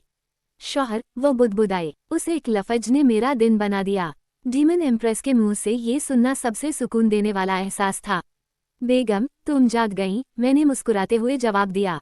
वह शर्मा गई और संतुष्ट होकर मेरे सीने से और चिपक गई। मैंने खिड़की की तरफ देखा तो बाहर रोशनी हो चुकी थी। सुबह की धूप कमरे में उतर आई थी, जो शादीशुदा जोड़े के तौर पर हमारे पहले दिन की शुरुआत का ऐलान कर रही थी। मैं अपनी बाहों में लेटी औरत की तरफ पलटा और धीरे से बोला, चिंग शान। शौहर, उसने मीठी और धीमी आवाज में जवाब दिया, मैं आपके कपड़े पहनने में मदद करती हूँ। जैसे ही वह उठी, मेरी नज़र उसकी खूबसूरत काया पर पड़ी। मेरी आंखों में हल्की सी तपिश कौंध गई। चिंग शान झिझकी नहीं, वो पूरे आत्मविश्वास से मेरे सामने खड़ी रही। डीमन रेस का यही कायदा था, एक औरत अपना सबसे दिलकश रूप सिर्फ उसी के सामने लाती थी जिससे वह सच्चा प्यार करती थी। मैं प्यार से हंसा। बेगम, क्यों न हम दोनों एक दूसरे को तैयार करें। चिंग शान का चेहरा गहरा लाल हो गया। तैयार होते वक्त मैंने मौके का पूरा फायदा उठाया, चुटकियां और प्यार भरी बातें चुराते हुए, जिसके बदले मुझे उसकी प्यारी सी घूरियां और नखरे मिले। आखिरकार हम दोनों तैयार हो गए। चिंग शान बड़े लाल बिस्तर के किनारे बैठी और उम्मीद भरी नजरों से मुझे देखने लगी। शौहर, उसने नरमी से कहा, डीमन रेस के कायदों के मुताबिक आपको एक और रस्म निभानी है। पता नहीं आप राजी होंगे या नहीं।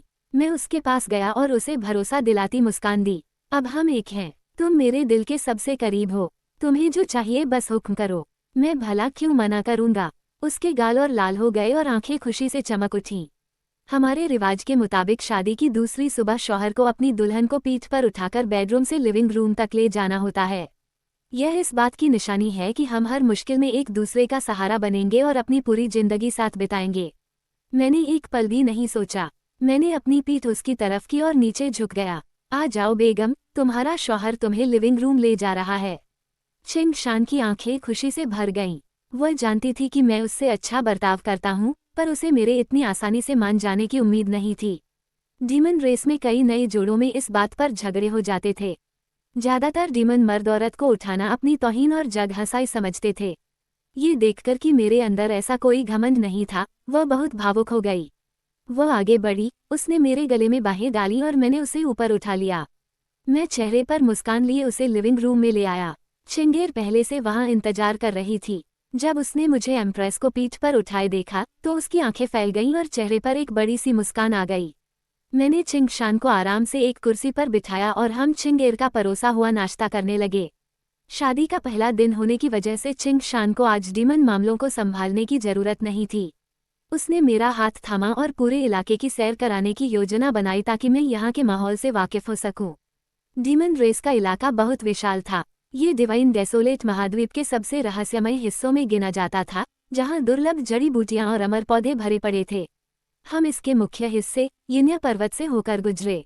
बड़े बड़े पेड़ किसी हरी दीवार की तरह खड़े थे, जो बाहर की दुनिया के शोर को रोके हुए थे।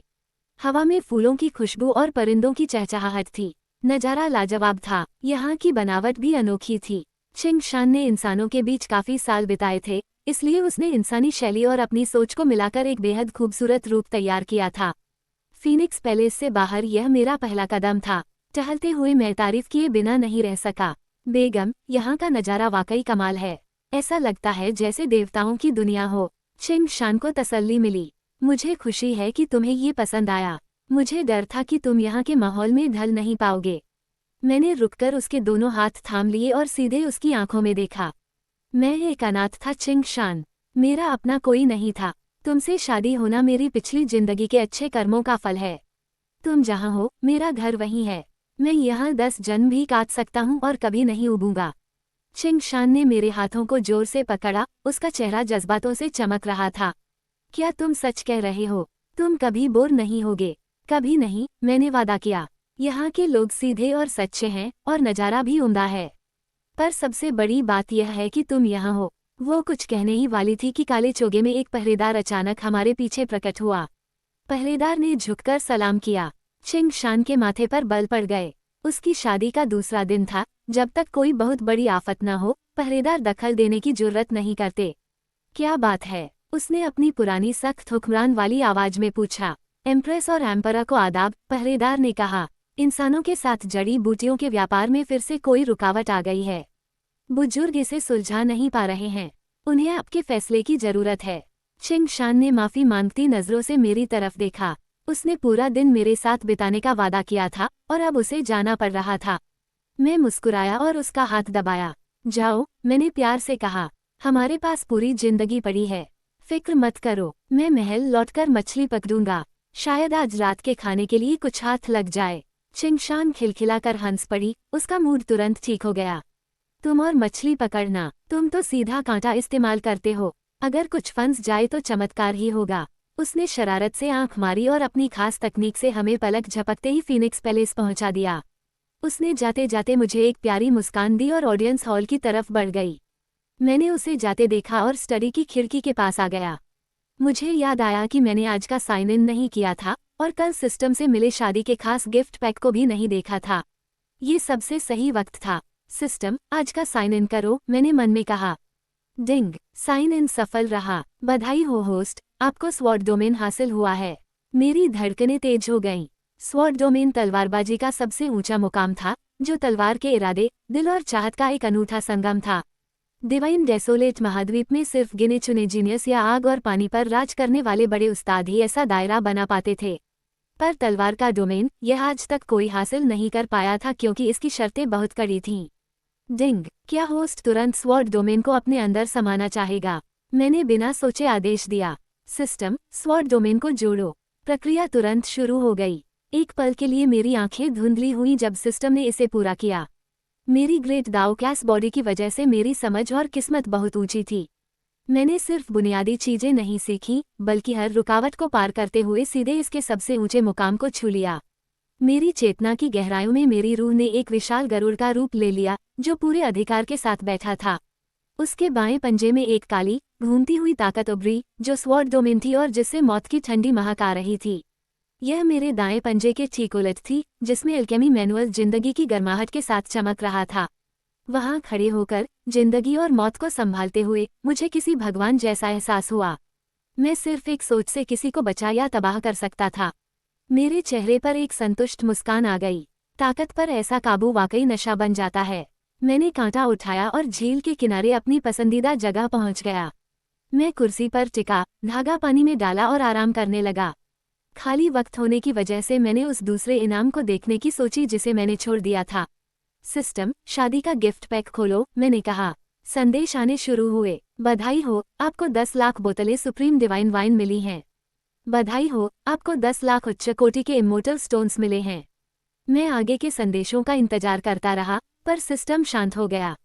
मैंने खाली हवा को घूरा। बस इतना ही। 10 लाख बोतल शराब और कुछ पत्थर। सिस्टम, क्या तुम्हें नहीं लगता कि शादी के तोहफे के नाम पर यह थोड़ी कंजूसी है? वो गॉड टियर मार्शल आर्ट्स कहाँ हैं? वो हुनर बढ़ाने वाली गोलियां कहाँ हैं? सिस्टम को जैसे बुरा लग गया। उसने समझाया कि यह जश्न का तोहफा था, कोई साधना का इनाम नहीं। पर फिर उसने एक बड़ा खुलासा किया। यह कोई आम शराब नहीं थी। यह एक ऐसा खास मिश्रण था जो पूरे डिवाइन डेसोलेट महाद्वीप में कहीं मौजूद नहीं था। इसका स्वाद जन्नत जैसा था और यह आध्यात्मिक ऊर्जा को तुरंत भर सकती थी। यह असल में तरल रूप में एक आला दर्जे की गोली जैसी थी। अगर होस्ट नाखुश हैं, सिस्टम ने रूखेपन से जोड़ा, तो मैं इसे वापस ले सकता हूँ। अरे रुको रुको, मैं तो बस मजाक कर रहा था, मैंने मन ही मन कहा। मुझे ये बहुत पसंद आई। ये कमाल है, इसे वापस लेने की सोचना भी मत। मैंने अपनी तिजोरी में शराब और पत्थरों के अंबार को देखा। मुझे कल रात पी गई उस कबीले की शराब याद आई जो कड़वी, बेदम और पानी मिले काढ़े जैसी थी। अच्छी शराब के कद्रदान के लिए वो किसी सजा से कम नहीं थी। मैंने मुआयना करने के लिए एक बोतल निकाली। बोतल खुद शुद्ध जैद से तराशी गई थी, जिससे दूधिया रोशनी निकल रही थी। मैं हैरान रह गया। इस दुनिया में जैद मुख्य सिक्का था। लोग इसका इस्तेमाल हथियार खरीदने या कल्टीवेशन तेज करने के लिए करते थे। सिर्फ बोतल बनाने के लिए इसका इस्तेमाल करना बहुत बड़ी रईसी थी। सिर्फ बोतलों की कीमत ही एक भारी खजाना थी। मैंने ढक्कन खोला और एक लंबा घूंट भरा। स्वाद लाजवाब था, गहरा और रेशम जैसा मुलायम। ऐसा लगा जैसे तारों की नदी में चल रहा हूँ। अपनी ऊंची कल्टीवेशन के बावजूद मुझे अपनी रगों में एक सुकून भरी ऊर्जा दौड़ती महसूस हुई। किसी और के लिए यह चीज़ कोई जादुई खजाना साबित होती। मैंने आधी बोतल खाली होने तक पिया। इसमें नशा काफी तेज था और मेरे दिमाग पर एक सुहाना सा सुरूर छाने लगा। मैं पीछे टिका, आंखें भारी होने लगी और मैं गहरी नींद में सो गया। जब आखिरकार मेरी आंख खुली तो सूरज ढल चुका था। आसमान पर गहरा नीला रंग चढ़ा था, जिस पर तारे और एक विशाल चांद चमक रहे थे। मुझे एहसास हुआ कि मैं अकेला नहीं था। एक जाना पहचाना चेहरा मेरे बगल में चुपचाप बैठा था। लू चिंगशान मेरी तरफ मुड़ी, मुझे जागते देख उसका चेहरा खिल उठा। शौहर, आप आखिरकार उठ गए, उसने नरमी से कहा। मेरे दिल में उसके लिए प्यार उमड़ आया। आप कब से यहाँ हैं महारानी साहिबा? आपने मुझे जगाया क्यों नहीं? मैं बस थोड़ी देर पहले ही आई हूँ, उसने एक हल्की मुस्कान के साथ झूठ कहा। आप इतने सुकून से सो रहे थे कि मेरा आपको परेशान करने का दिल नहीं किया। मैं बस आपके पास रहना चाहती थी। पर मैंने उसकी आंखों में सब पढ़ लिया। उस मुस्कान के पीछे थकान और छिपा हुआ गुस्सा साफ झलक रहा था। वो मुझे अपनी परेशानियों से दूर रखकर मेरी हिफाजत करना चाहती थी। मैंने हाथ आगे बढ़ाकर उसका हाथ थाम लिया। चिंगशान, मैंने संजीदा लहजे में कहा, कोई बात तुम्हें परेशान कर रही है? क्या तुम मुझे नहीं बताओगी कि बात क्या है? वह झिझकी। मैं जानता था कि वह क्या सोच रही थी। उसकी नज़र में मैं सिर्फ एक अच्छा शायर था, पर कल्टीवेशन के मामले में बिल्कुल कमज़ोर। वो मुझे उन मुश्किलों में नहीं डालना चाहती थी जिन्हें उसके ख्याल से मैं सुलझा नहीं सकता था।